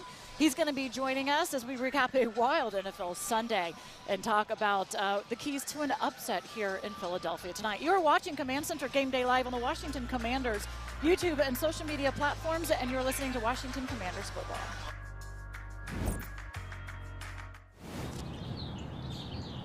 With the Game of Life scratch-off from the Maryland Lottery, all roads lead to fun.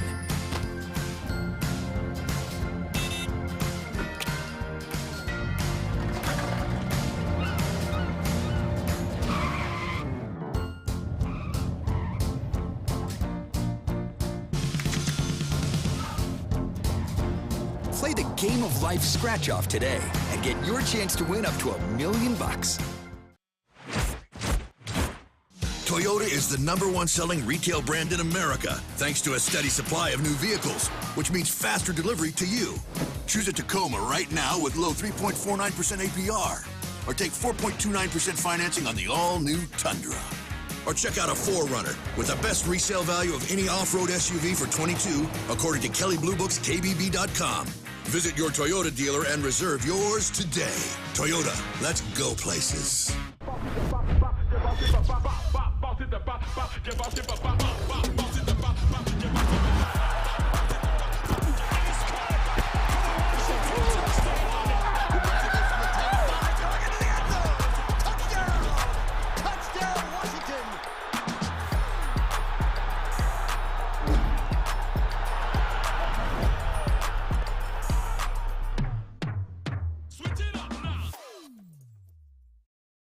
I would trust John Bates as my emergency contact, and not trust as my emergency contact Chase Young. Do I really have to answer this one? You guys already know. I'm trusting Tress, and I'm not trusting Chiefs. John Bates and Sam Cosby. Who I wouldn't trust, Trey Turner. Never picks up the phone. Would I not trust? I'm going to have to say Chase. I wouldn't trust Bobby. He might not have his phone on him. Of my players, I would trust Kendall Fuller. I would not trust Bobby McCain. Would I not trust? I don't know. Bobby takes you back like 3 days later. Why are you going to trust? I'll trust all my teammates. I trust Bobby and K-Ful, and I won't trust Jonathan Allen. Definitely not trust. Definitely BK. Which teammate would you trust? Casey Toohill. Yeah, Casey. Now you can't trust You Casey. know why? It damn sure ain't Cam, because Cam phone be on Well, I'm not D&D. trusting. Ain't won't never. Montez Sweat don't answer the phone. Take your phone off D&D, boy. Sadiq Charles, not trust. You don't answer your phone. He gonna pull up late, so I don't know if I can trust him for real. If it's an emergency, I'm there. If it's not, I'm going to be like an hour late. You know, he's definitely a trustworthy guy. Trust. You know who else too? Wes Martin. Oh, Wes going to be there in a heartbeat for sure. Ooh. One thing for sure, two for certain. That boy don't ever text back. Ever answer the phone. Ever text back. Ever answer the phone. How are y'all lying? Y'all don't even call me. Stop. She said text. I text you last night. You ain't text me back till this morning. Now who with my phone right now? Who would I trust? Hey, Scoop. Oh, God, at least me, Lord. Hey, Feel me? I'll get him back.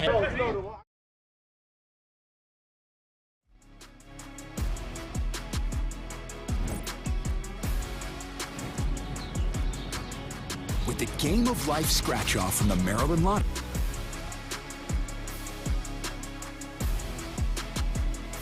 We are going to be needing some more magic from Taylor Heinicke tonight to upset the Philadelphia Eagles. His 49-yard heave to Curtis Samuel for the stunning touchdown with the assist from the referee, of course. He should have gotten a game ball for that, as Taylor said. From last Sunday at FedEx Field is our intelligent play of the game, presented by Fog Nigma. Command the cloud and dominate cyber operations with Fog Nigma. Bram Weinstein joins me now. We get more plays like that tonight. I hope so. I hope so. And you know what? It is night in Philadelphia. I don't know if you got the headsets on. I don't know if you've been following what's going on down here, but the witching hour is hitting the Eagles fan base. We've got a lot of fun things to say, and their manners are starting to go out the window. So it's good. We got a big night in Philadelphia coming here. Philadelphia, city of brotherly love. They greet you so well and welcome. There we've got looks like a young football team standing over here watching the show as well. They're booing us. We would expect nothing less from Philadelphia tonight. But let's go a little bit around the league. And I want to start with what was a wild finish against the Buffalo Bills and the Vikings. Kirk Cousins and his team seems to find ways to get the victories. London told me if we win tonight that London told me if we win tonight, he'll do the chain dance like Kirk Cousins did. So I'm just kidding. But I'm hoping. You never know. I'd be down with that. I know. We haven't seen any plane video from Kirk yet, have we, after that one? No. What a comeback that was. And I think a message to the NFL, because I think even coming into the game against us a week ago, what were we saying about Minnesota? Like, they haven't beaten anybody real. The schedule kind of lined up for them. They caught teams at the right time. They're barely winning. Boy, oh boy. Come back from 17 down in Buffalo. What looked to be a healthy Josh Allen. The way that game could have ended 8 different ways. That Justin Jefferson catch. Outstanding. Outstanding. And I got to tell you, I know people keep talking about it. If Josh Allen's not going to be the MVP, well, who is it? Mahomes or maybe Tua or someone like that? I think Justin Jefferson might have to get in that conversation. He's been unbelievable this year. He's the MVP of that team, in my opinion. He has 20 career games with 100-plus receiving yards. That is the most by any player in their first 3 NFL seasons. Absolutely legit with Kirk Cousins there. Meanwhile, the Cowboys, they come down to a nail-biter overtime, but they do lose to Green Bay. We'll take that. And I think either outcome would have been good for Washington, really. I mean, we kind of want, if we end up tied with Green Bay, we got the tiebreaker, but then we get to the playoffs. We want to try to catch Dallas, got one more shot at them at the end of the year. I think either outcome's good for us. I'm surprised because Green Bay has been incapable of really throwing the ball downfield, and you'd think with their front, Dallas would be able to get to Aaron Rodgers. They didn't. And the message is out here. We showed this back in week 4. You can run the ball on Dallas. Green Bay got back to what I think their strength is. A.J. Dillon and Aaron Jones. They rush the ball down their throat. They're light on the edges. And I think you're kind of seeing a roadmap to how to attack that Cowboys defense and get them back off a little bit. If we go over to the Giants, 7-2 with a 24-16 win over the Texans. Of course, we'll see Houston next week. Apparently, if you're watching on our social media platforms, Washington just took the field wearing the white jerseys, the white bottoms, and the sideline here for the link. Greeted them with nothing less than booze, of course. But the Giants, all of 7 New York's wins have come by a touchdown or less. Yeah, but they're winning. Saquon Barkley looks like himself. What do they say? Run games and defense travels. Really does with this team.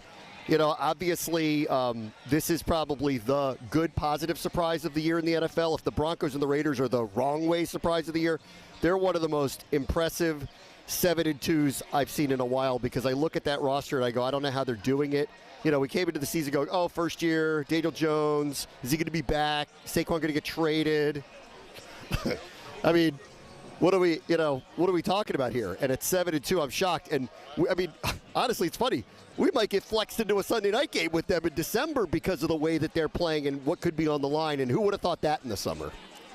Certainly not. The NFC East is not shaped up to be playing out the way that anybody really did see it going, especially with Philadelphia being undefeated, although Jalen Hurts says, I'm not going to say no, I'm not surprised to be here. It's like, of course, this is where they wanted to be. 8-0 is a bit surprising, though, in all reality. I think so. Where do you believe that this team has, or do they, vulnerabilities for Washington to take advantage the Eagles, of that upset tonight? They're so talented. Their offensive line is so good, so athletic. I do love our front, so like this is a titanic matchup. I mean, our defensive front has been one of the best in football, bar none, especially on the inside. Allen and Payne are both having Pro Bowl, All-Pro type years. Allen really is having an all-world year. So this is an incredible matchup. You've been able to get some pressure the last couple of weeks on Jalen Hurts here up the middle, so hey, maybe we get a little pressure from Allen and Payne. Avonte Maddox being out's a big deal. Right. We get Jahan Dotson back. Can we get him or McLaurin in the slot lined up on Josiah Scott, maybe take advantage there? I think there's a possibility. And I'd like to see Logan Thomas get back into it. Them covering a tight end has not been their strength either. We haven't really reconnected. Heinicke and Thomas haven't really reconnected yet. I'm waiting to see that happen as well. So those are a couple of spots that I would like to see. And we know that the coaching staff believes they can run the ball, especially up the middle on them. It's probably the right game plan. Keep Jalen Hurts in that offense off the field. Try to shorten the game a little bit today. There you go. The keys to success tonight. Of course, we'll see if Washington can live through that as well. Let's get some fantasy football information out here. What starters do you like from both teams? It's Devontae Smith's birthday, so I got a funny feeling they'll be feeding him a little bit. He had a monster catch against us in Week 3, like that McLaurin Samuel-esque catch in Week 3. So I'm looking for him to get fed a little bit here. So I'll pick Devontae Smith for them. And you know what? I'm going to go with Terry McLaurin. If we could find his way into the slot a little bit, get a pretty good matchup. And honestly, he rises up to the occasion. He doesn't mind taking on Darius Slay. He wants to bring it on. So let's see Terry have another big game. He's had a number of them against the Eagles in his short career in Washington. Let's see if he can add to it again. There you go. Your fantasy football report is presented by FanDuel. Make every moment more with FanDuel, official partner of the Washington Commanders. And coming up, we're going to get the latest on Chase Young and more from insider Ben Standig of The Athletic. You're watching Command Center Game Day live on Washington Commanders YouTube and social media platforms. And this is the Washington Commanders Football Radio Network. It's fourth down, seconds on the clock. He hands it off, finds a hole in the middle. Clear, nothing but move! A touchdown for the win. I can't believe it. Pizza, better with Pepsi. To build the all-new Honda CR-V Hybrid, we took everything you love about the CR-V and kicked it up a notch with excellent fuel efficiency and greater power for a CR-V unlike any before. Adventure confidently with the most fuel-efficient full-line automaker in America, the all-new CR-V and CR-V Hybrid, part of the Honda line of rugged vehicles. With the Game of Life scratch-off from the Maryland Lottery, all roads lead to fun.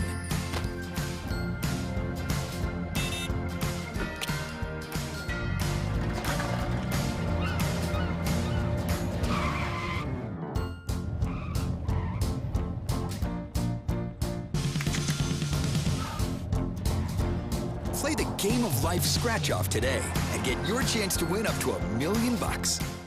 Washington Commanders football is back, and so is our BOGO. On game day, buy one large pizza and get a second large pizza for free. Order online or download the app today. Paisanos, official pizza partner of the Washington Commanders.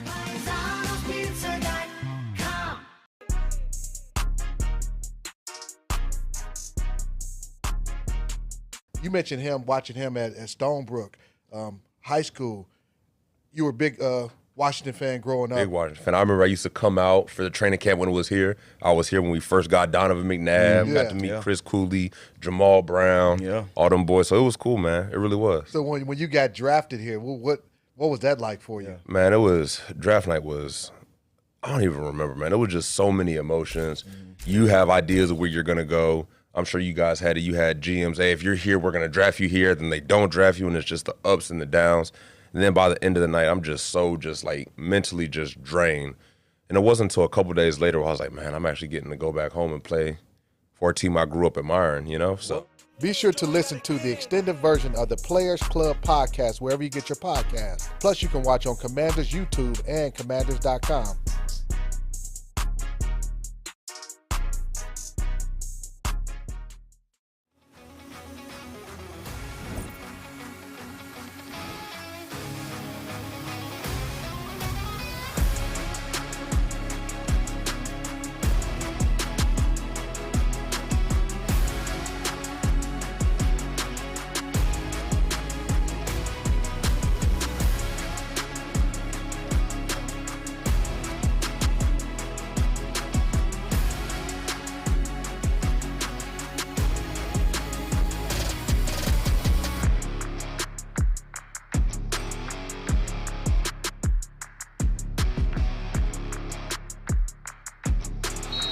Joining me now is Ben Standig of The Athletic. He covers the Commanders for them and has a podcast called Standig Room Only.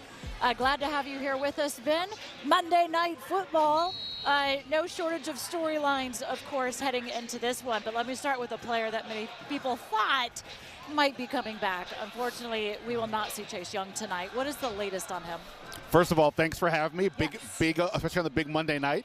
Yeah, I mean, look, Ron Rivera and Jack Del Rio this week, based on what they were saying about Chase Young's movement and where he is physically, it kind of seemed like he's still a little bit off. The fact that practice this week one day got moved indoors because of the rain, and they said they didn't want him to be on the turf.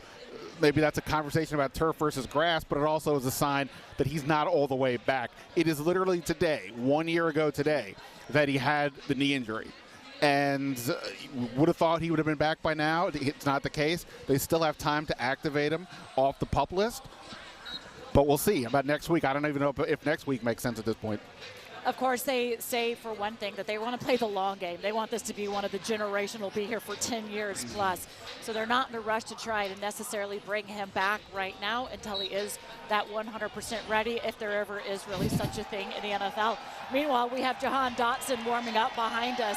He's returning. What are you anticipating in his role tonight and how important that may be to success? Yeah, I mean, you know, he still leads the team in touchdown receptions with 4, even though he's missed the last 5 games.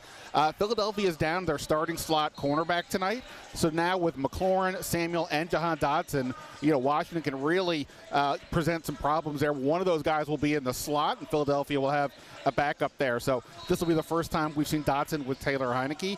Another weapon, though, for Heinicke for sure. So I think it'll be interesting to see how they can get back to using the 3 guys, especially when Philly's a little shorthanded in the secondary. Yeah, the great thing is about the shows that we have here is we're also bringing you video of the team warming up, and you see Dotson out there having some fun with Curtis Samuel and Terry McLaurin as well. It's nice to see them kind of loose and have that camaraderie with each other and just how important they understand each is to this offense working. And, of course, Terry McLaurin has that natural connection with Taylor Heinicke because he's had a couple of years of working with him. Jahan Dotson doesn't necessarily have that, but he has some big playmaking abilities. How do you see Taylor kind of working his receiving core, understanding you have Darius Slay, James Bradbury, but as you mentioned, a backup in the slot position tonight? Well, you know, because Dotson immediately during training camp was with the starters, and obviously Heinicke was working with the backups. I don't know how much they work together, but Dotson is such a quarterback-friendly receiver. He seemed to be the one that Carson Wentz had the best chemistry with. Off the back, great hands, really a precise route runner, which I think if you're trying to be a timing passer, that's really important. So I don't think it should be a huge deal for Taylor Heinicke and Dotson to get into some sort of a groove together. But we'll see also, you know, no J.D. McKissic, as we know. So that means that at least now they have another guy, lose one out of the backfield, gain one of the receiver spots. So, I mean, Heinicke also likes to go underneath. Dotson's comfortable going underneath, going deep. So I think that should be a pretty good combo. Again, the Eagles defense will have something to say about that because they're pretty darn good in their own right. Pretty darn good. That's why they're undefeated. So, and again, we keep talking about how this would have been one heck of a welcome back for Carson Wentz. However, the Philadelphia fans choose to welcome somebody that played for them. It's Taylor Heinicke. But when Carson is healthy, what do you see happening with this quarterback position? I mean, tell me what happens tonight, right? If somehow Washington pulls this off and they get the big upset, the first team to beat Philly, I don't know how you're going to sit Taylor Heinicke. Beyond that and beyond some sort of a dynamic game from him, it just seems to me that whenever Carson Wentz is ready to go, that would be the direction Washington would go in. At the end of the day, Ron Rivera made a big commitment to get Carson Wentz, and no disrespect to Heinicke, but they've seen what he is. The point of getting a Wentz was, can you have something beyond, take you to another level? I don't know if he's the answer, but I kind of think we know that it's probably not Heinicke. So I would assume that whenever Wentz is ready to go, he would be the answer. We'll see whether that's next week. That's to be determined. Of course, $28 million to Carson Wentz, and it was kind of a year where they said, okay, let's see what we have to see how much we want to invest potentially in the future with him as well. The hand-finger injury, of course, quite unfortunate, but Taylor Heinicke seems to always come in and step up in moments and doesn't seem to have that fear. He plays, as they say, every single game, every play, as it could potentially be his last. He understands that more than anybody, that tomorrow's game may not be guaranteed. His spot may not be guaranteed. He he may go back to that backup position. Ben Standig of The Athletic, thanks so much for joining us here. Enjoy the game, and of course you can find all of Ben's work on The Athletic. Great job covering the Commanders for The Athletic as well. When we come back here, we have more as we are getting closer to kickoff. So keep it right here as we are taking you all the way up on Monday Night Football. You are watching Command Center on Game Day Live on the Washington Commanders YouTube and social media platforms, and you're listening to Washington Commanders Football.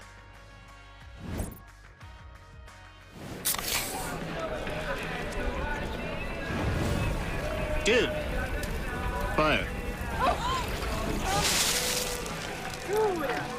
Grill master, huh? Burgers, better with Pepsi. They say less is more, but we believe more is more. That's why we built our sportsbook app for Maryland with more ways to bet, more ways to fund your account, more ways to cash in, and more ways to cash out. With payouts delivered straight to your bank account in as little as 2 hours. You want more Maryland? You got it. FanDuel is coming to Maryland. Right now, get $100 in free bets just for signing up. To build the all-new Honda CR-V Hybrid, we took everything you love about the CR-V and kicked it up a notch with excellent fuel efficiency and greater power.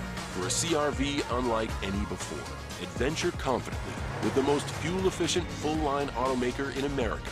The all-new CR-V and CR-V Hybrid, part of the Honda line of rugged vehicles. Washington Commanders football is back, and so is our BOGO. On game day, buy 1 large pizza and get a second large pizza for free. Order online or download the app today. Paisanos, official pizza partner of the Washington Commanders. Welcome into the Players Club. I'm London Fletcher. Always my partner in crime, Santana Moss, and we are joined by who I think is the best defensive tackle in football, Jonathan Allen. I know you're into video, you're a gamer. But you also sing? Oh, man, I do everything, man. God knew what he was doing by not allowing me to really be able to sing. Oh, God knew what he was doing. My wife can't stand me at the house. I'll be singing, humming, playing my piano, playing games. Man, I'll be doing it all, man. When I get home, I got nothing left to give, man. I gave it all up here. When I come home, it's just, look, I'm done with football for now. You know, obviously, there's things I got to do to recover and watch film or whatever, but when I go home, I take off my football hat and put on my husband hat. You got a favorite artist that you Casey and JoJo of all time. Oh, yeah. Those are those are my guys. Those are my guys. JoJo.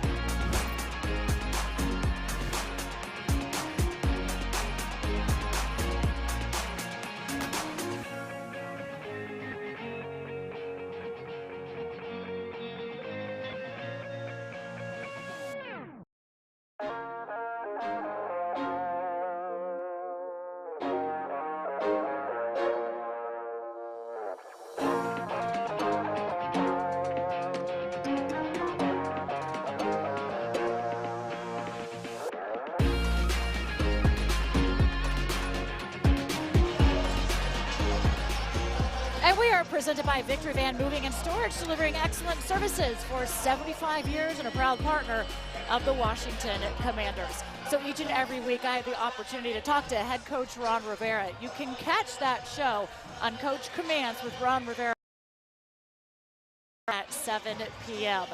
Coach is having to get over that loss to the Vikings and the way that one went down and trying to get his team up and ready to take on not only a division rival, but a team that is that he believes in them. Here's my conversation with Ron Rivera. It is brought to you by Window Nation. Buy 2 windows, get 2 free, and pay nothing until 2025. Visit windownation.com. Here's Rivera. Here you go. Okay, Monday night. The whole world is going to be watching. And you're going up against a team that is undefeated, of course, a division rival as well. So the storylines, they are thick and plenty. How do you kind of manage your team's expectations doing the bright lights and an undefeated team? Well, more than anything else, it's about you can only control what you can, and that's how you play. What we've tried to do is really prepare, put our guys in the right mindset, and then go out and just play to your abilities. I mean, this is a team that we've played already. It's a team we're a little bit familiar with. We've had a good week of work, so I'm really looking forward to seeing what the challenge is and how we handle the challenge. You already saw them before in week 3, but both teams, I would say, are playing a lot differently now, especially the way that your team has really kind of progressed as of late. But how much can you take from that game to kind of really prep from this versus what they've been doing recently? Well, I think that we can take a lot from it in terms of things that we didn't do, things that we got to be able to do to give ourselves a chance to compete against these guys. And I like what we've done. I like the way practice has gone. And then you watch them and how they are evolving, how they're changing, how they're turning. They've lost Davis, their first round pick up front on the defensive line. Has changed a little bit of what they do on defense as well. So, there's some things that if we can do things the right way, we give ourselves a chance. Since you mentioned Jordan Davis not being out there with a high ankle sprain, how much does that potentially help you in the run game? Well, it could be something that could help us. He's a big physical presence. He's a space eater. Now you have a little bit more room because, that big body's not there. Their back end is playing really well as well. How do you see your receivers with Taylor under center stacking up and matching up against them? Well, I think it's really about challenging them and just trying to give our guys a little bit of time. If we can give our quarterback some time, some opportunities to throw the ball downfield, and with our receivers' ability to get open, I think we have a chance to match some of the things that they do. Those opportunities were there earlier in the season as well, but unfortunately their defensive line got to Carson 7 times over. How does Taylor potentially help you in those situations? Well, his mobility, I think his escapability is something that he can exploit and elongate some of these plays. Give our guys a chance to get downfield, give our guys a chance to get open. We could use that to our benefit. You mentioned also that when you played them before, there's a lot of things that you probably could improve upon. One of the things that they did well in that game were some really big explosive plays. But as of late, they've been playing a little bit more conservative.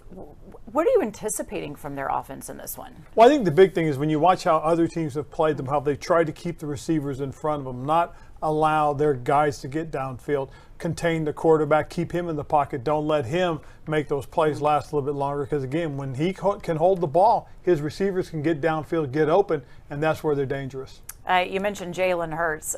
What is it that he does that really kind of stresses the defense? Oh, again, anytime he has the ball in his hands and he has a run-pass option, he stresses you. I mean, that's the truth of the matter. You've got to take away his options. You've got to take away his opportunities to hold on to the ball. And the sooner he gets the ball out of his hands, the less stress you have as far as he's concerned. I know these running quarterbacks always cause challenges. Do you consider potentially putting a spy on him at all? Well, those are some things that we've looked at, some things that we could consider, and a lot of it's just going to depend on situation. When it comes also to their secondary and some of those explosive plays, you put Benjamin St. Juice following their number 1 receiver. What have you seen that gives you the confidence and the play of this young man, and who is that guy this week? Well, he's a guy that, again, as we look at what we want to do, it's going to depend on situations. But what we'll try to do is when we do match him up with somebody, we want to match him with somebody we feel that he can be physical with, a guy that he can compete with. And that's really the thing that you want. Anytime you have matchups is you want to make sure that it's a competitive matchup so you can do those things. Takeaways are huge in this game. The Eagles are the best at it with 18 takeaways so far in the league, 12 of them coming as interceptions. How do you balance wanting to be able to go downfield, press the ball, and also with Taylor Heinicke saying, okay, let's make sure we're careful here as well, not reckless? Well, I think the biggest thing is to put yourself in positive down and distances. You got to be good on first down. You can't be in second and long all the time. You got to be in 2nd and 3, 2nd and 4 to give yourselves an opportunity. Then get to 3rd down, you can't be in 3rd and 6 or longer. You've got to be in shorter distances where it takes away the effectiveness of the pass rush, because now the quarterback can make quicker decisions, get the ball out of his hands quicker, and give us a chance to convert first downs. I'm Bram Whiteside back in the booth. The coach's interview with Julie is brought to you by Window Nation. Buy 2 windows, get 2 free, and pay nothing until 2025. Visit windownation.com. Kickoff is nearing. You're listening to Washington Commanders football. They say less is more, but we believe more is more. That's why we built our Sportsbook app for Maryland with more ways to bet, more ways to fund your account, more ways to cash in, and more ways to cash out, with payouts delivered straight to your bank account in as little as 2 hours. You want more, Maryland? You got it. FanDuel is coming to Maryland. Right now, get $100 in free bets just for signing up. Toyota is the #1 selling retail brand in America, thanks to a steady supply of new vehicles, which means faster delivery to you. And now with special financing options. Choose an electrified 40 MPG RAV4 hybrid right now with low 3.49% APR. Or take 3.49% financing on a 36 MPG Highlander hybrid. Visit your Toyota dealer and reserve yours today. Toyota, let's go places.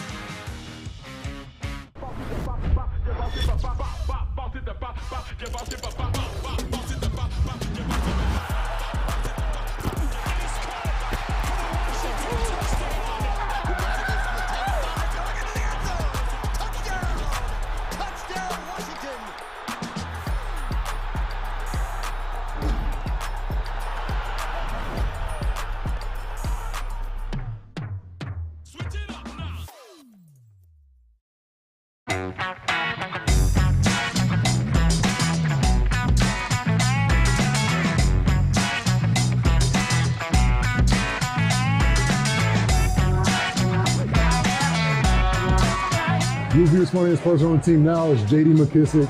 Hands down, no questions asked. What's he do? What makes him funny? It's just his day-to-day. So the way I explained it to my wife is that he's the type of person that you can be around and be in a bad mood. And as soon as you're around him, he's gonna put a smile on your face and make you laugh. See, I love people like his that. energy is just like that all the time. The funniest person on the team when I was playing was probably Chris Baker. Dude, I was on a plane one time, the plane was landing. My first time flying with the team. I'm asleep. Somebody said, "Oh, something like that." Drooling and everything. Like, this dude is crazy. My top 3 tight ends of all time: Tony Gonzalez, Rob Gronkowski, and I'm gonna have to go with, whether you believe it or not, I'm not just saying Antonio Gates. Okay. I like your top 3. I got 2 of the same. Number 1 being Gronk. Number 2 being Antonio Gates. And the current guy, Travis Kelce.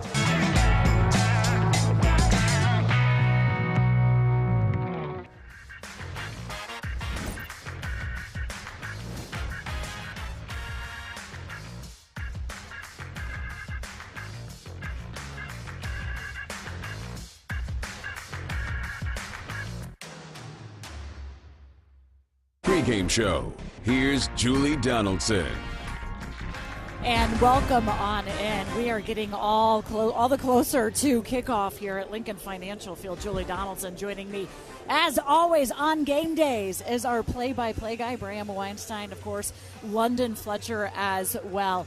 Okay, gentlemen, here we are. This is where everybody is watching. They say, look, there's great Sunday night football, there's great Thursday night football, but really it comes down to Monday night being the marquee game of the week.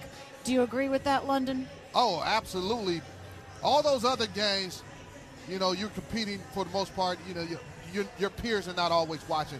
But on Monday Night Football, you're the only game in town. People all over the world are watching. All your friends are watching. All your peers throughout the NFL. And you want to show out on Monday Night Football in front of everybody.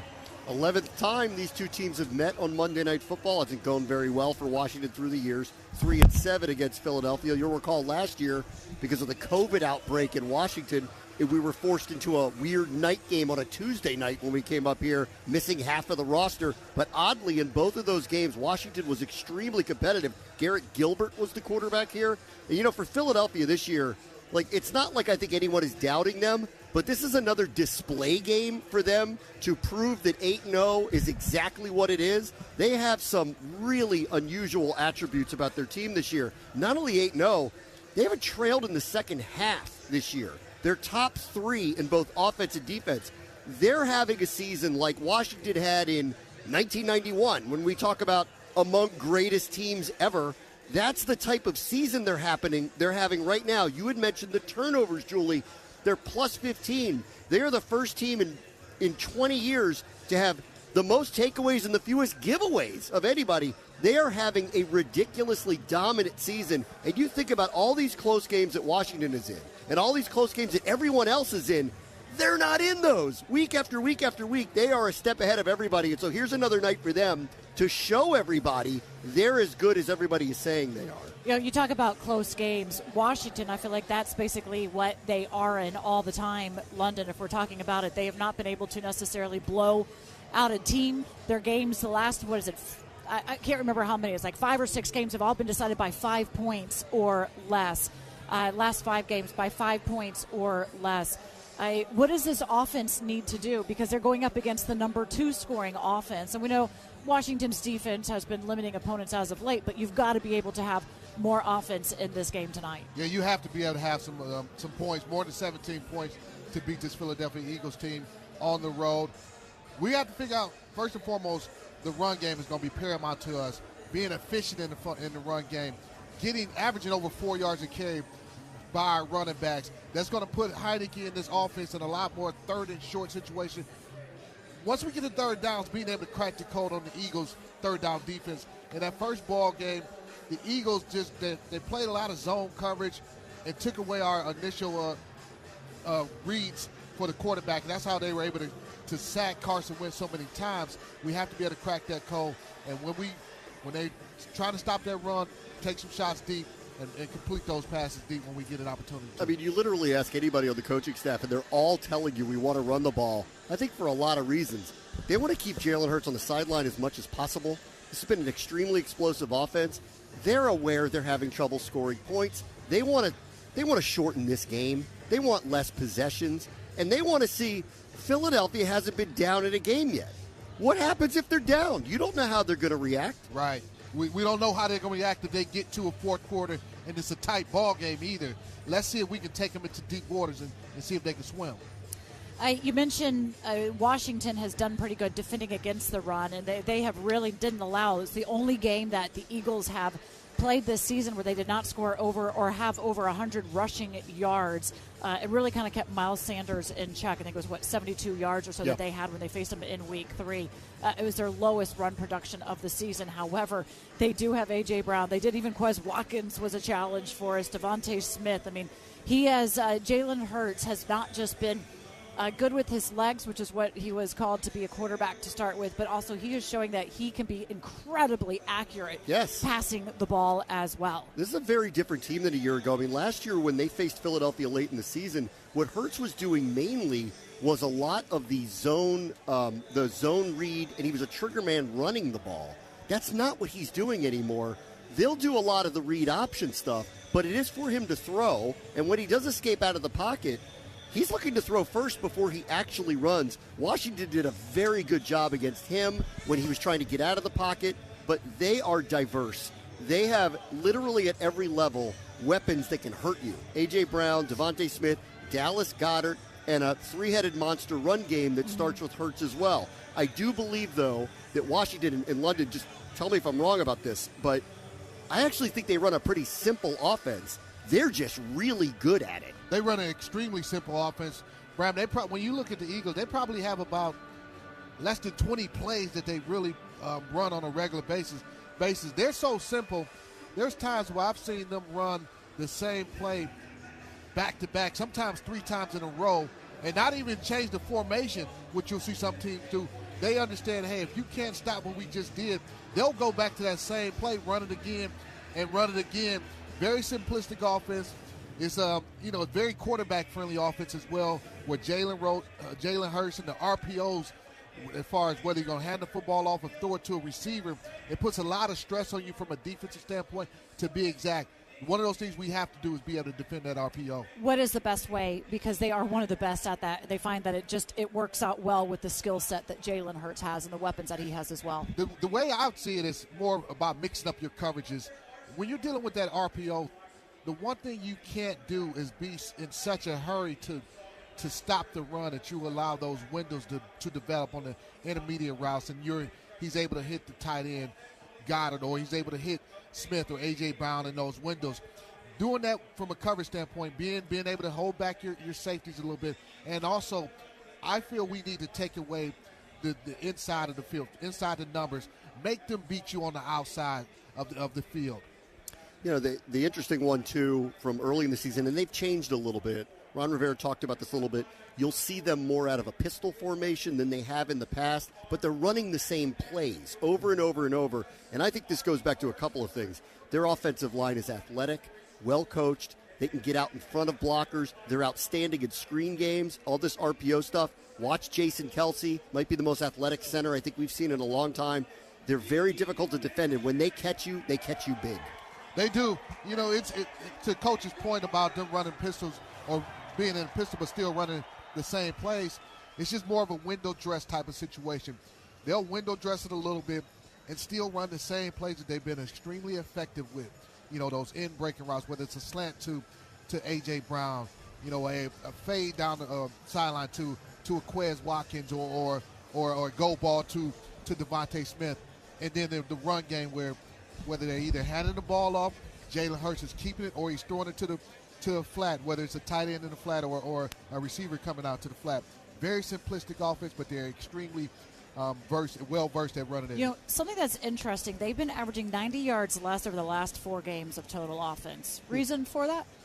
Teams have, let's say they've figured out that the Eagles aren't necessarily doing a ton of things to hurt them and doing a ton of things offensively.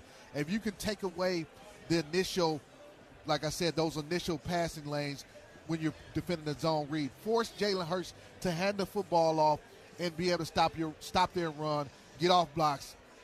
That's one of the reasons why I see teams being able to hold them down in yards. All right, enough with the Eagles pregame show. Let's get to us a little bit here. I want to ask an elephant in the room question to both of you, okay? Carson Wentz potentially is going to be available to this team starting next week. He's ineligible to play for the 4th and potentially final time. We won't know this until midweek when he comes back to practice and if he can grip the ball and if his finger is healthy enough to allow him to play. But when he does, let's talk about tonight for Taylor Heinicke. This is a very big deal game for him for the rest of the season. They pull off an upset tonight. Ron Rivera is going to have a very hard time making a change at quarterback. If they don't win tonight, he's got a very interesting decision ahead of him. Very interesting decision to make. And whether they win or lose, when you're talking about the quarterback position, it's going to be based on how Taylor plays. If they win and Taylor doesn't play well, does that justify them keeping him in the lineup? If they lose and Taylor plays well on the flip side, then he probably should keep the job. You know, it's a good decision to have if we're here next week and Coach Rivera's having to decide whether Heinicke should stay as a quarterback or reinsert Carson Wentz as the starting quarterback. A lot of it does depend, I think, on what Taylor does tonight. But even saying that, I think you know what quarterback Taylor Heinicke is. And I feel like you already know what he's good at, what his limitations are. And the one thing that I think this team really loves and why they rally behind him is he gives you his all. He gives you his heart on every single play if any moment he steps out on that field. And so he gives you a chance to be able to win. And the guys, I believe, rally around that, but it goes so far. It goes so far, but again, there's this just energy that Taylor brings to the team that it resonates with the guys. It's that underdog mentality. It's he's not supposed to be here. It's not even about the underdog, not only about the underdog mentality. Right. It's about his play on the field when you see. He's a gamer. Yeah, when you see him, do what he did against the Colts late in that ball game when he's making plays off schedule, being able to extend plays. That's why we were so disappointed that game against the Vikings when we get the penalty on the field goal attempt and Taylor didn't have an opportunity to go and win the ball game, because you would have loved to see him in that moment, because over the years, since he's been here the last couple of years, that's when he's really thrived in those situations. Yeah, and I feel most believe he would have at least gotten us to be in field goal position to tie it. Who knows? Yeah. Who knows? And that's the other thing about, if you're looking for a glimmer, because you say all these things about Philadelphia, and it's all deserved. They've had a just really outstanding year, and they look like the best team in the NFL, or at least the best team in the NFC going midway through the season at this point. If you are looking for some kind of glimmer of hope of how are they going to pull this off, well, one, this particular quarterback has come up big in big spots in these type of moments. Like last year, they were coming off a bye on a losing streak, taking on Tampa Bay, very different Tampa Bay last year, one that looked like they were going to repeat as a Super Bowl champion at the time when they played them. And Washington showed up, and Heinicke showed up, and they won. The year before, this team in a big spot against an 11-0 team showed up and beat them when nobody thought they were going to do that. So I don't put it past him, and I don't put it past Heinicke, because in these under-the-lights games, in these big spots where it doesn't look like he's going to show up and be able to do something, all of a sudden you see that gamer come out and play. Yeah, he used to say, look, I'm not very good at practice. There's a lot of things I'm not good at, but I am a gamer. When I go out, that's just where he shines, and we have seen him do that time and time again. And hopefully tonight will be another one as well, because for as many chances as he will give his receivers against this defense, it's a little bit different of a conversation. They might make you pay for that one as well. We're going to continue this, and we're going to get to the starting lineups and our keys to a victory. But first, let's pause 10 seconds for station identification. This is the Washington Commanders Radio Network.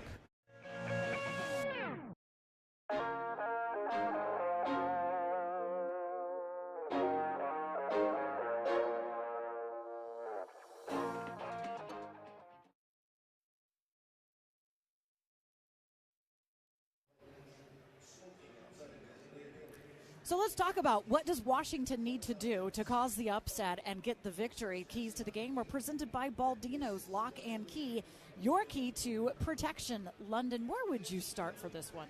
I'd start with, if we're going to defeat the Eagles, we must be able to defend that RPO.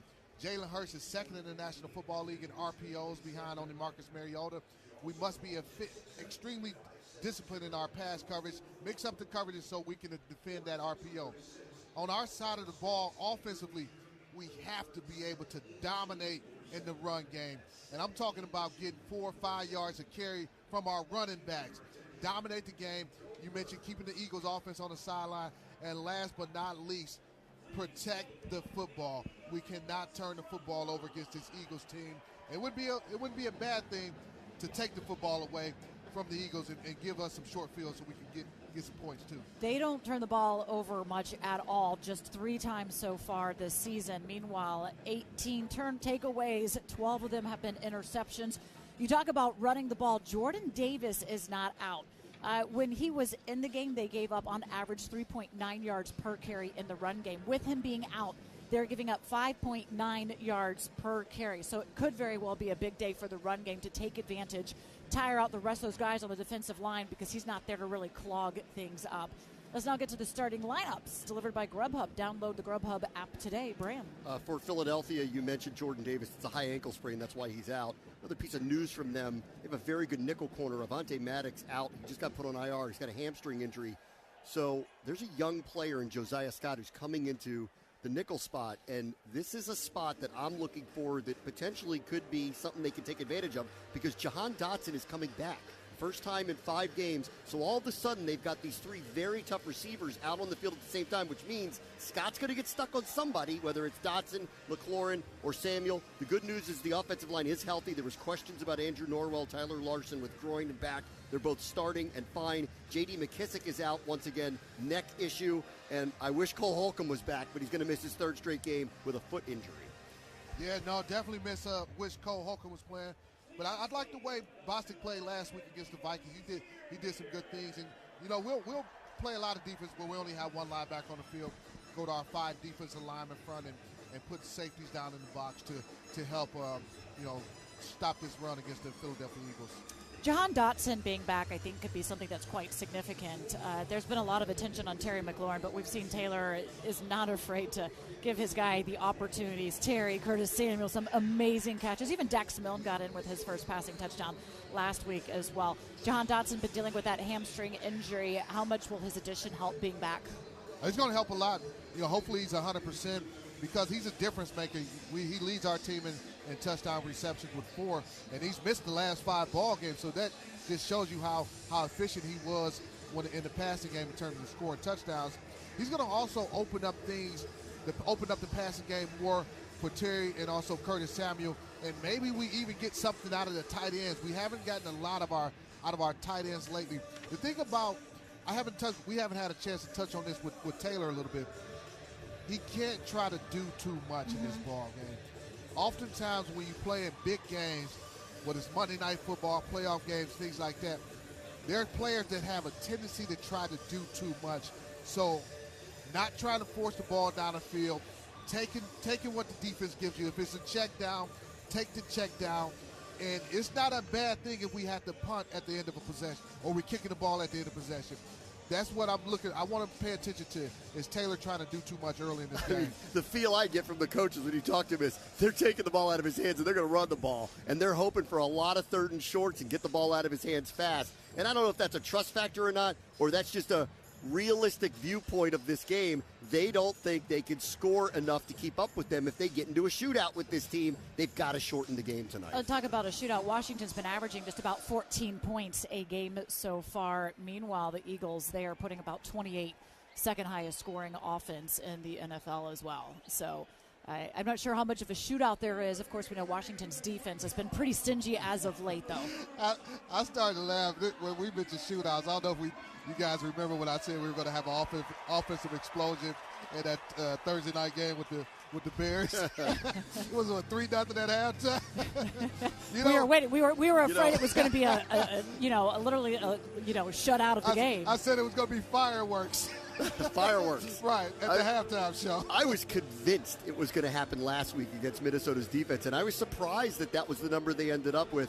It's a very, very good defense. They have made a bunch of, not only on offense, but on defense, additions like Hassan Reddick, James Bradbury. They just brought in Robert Quinn.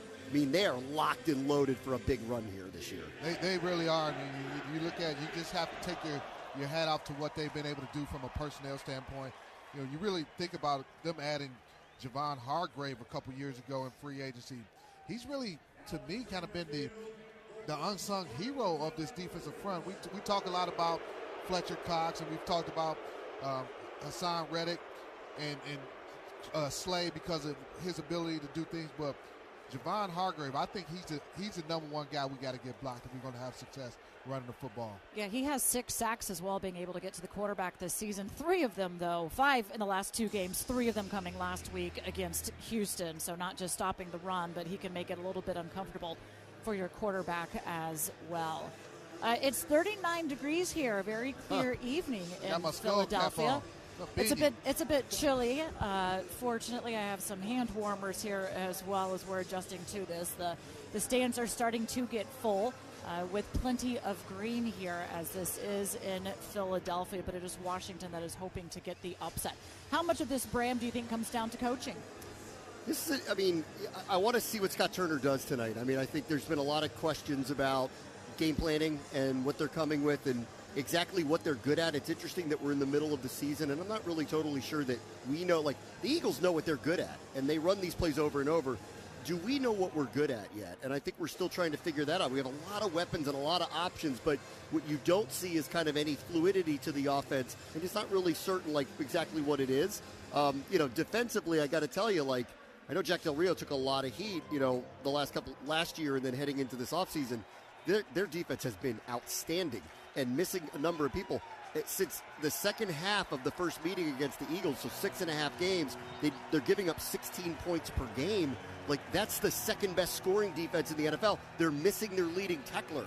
They're thin at corner. Like, their best corner is supposedly on the Pittsburgh Steelers right now. Like, honestly, I don't think you could ask much more of what the defense has done, specifically the defensive line and the tandem of Allen and Payne, who have both been utterly outstanding. So on that side of the ball, A+ with the Washington Commanders for sure. Yeah, A+ indeed. You know, it's you talk about trying to shorten this game and make it a low-scoring ball game. We're not going to be able to allow the explosive plays, the big chunk plays. And the Eagles, they were able to get a few of those the first time we matched up against these guys. I feel like maybe from a schematic standpoint, guys will play some of the coverages a little bit differently and not allow those receivers to get kind of even with them or even behind them when we're playing, whether it's cover 3 or man-to-man coverages. Staying on top of those Eagles receivers. Make them beat you running a deep comeback or something like that. We can't let them get down the field on us on those go routes. They were trying to push it down the field with explosive plays earlier on in the season. That hasn't necessarily been the offense as of late, but we know by all means they can be explosive. Thanks to everybody that has been joining us on all of our social media platforms as we're getting set for Monday Night Football. We say goodbye to you. Of course, you can come back on our YouTube channel for the postgame show with Fred Smoot and Scott Jackson. Meanwhile, you can listen to us on Big 100. Kickoff is coming up. This is the Washington Commanders Radio Network. I'm going to tell y'all like this. I told the boys inside, hey, you don't rise to the occasion, you fall back on your training. Think about that. You don't rise to the occasion, you fall back on your training. You fall back on what you do every single day, going back to August, September, October, and where we at right now. Listen, they ain't going to give us nothing. And they didn't give us a chance. But I'm going to tell you this. I know who we got in this room, and I know what we do, and I know who we are. Be your best when your best is required. Play for each other, and I promise you, they go back down.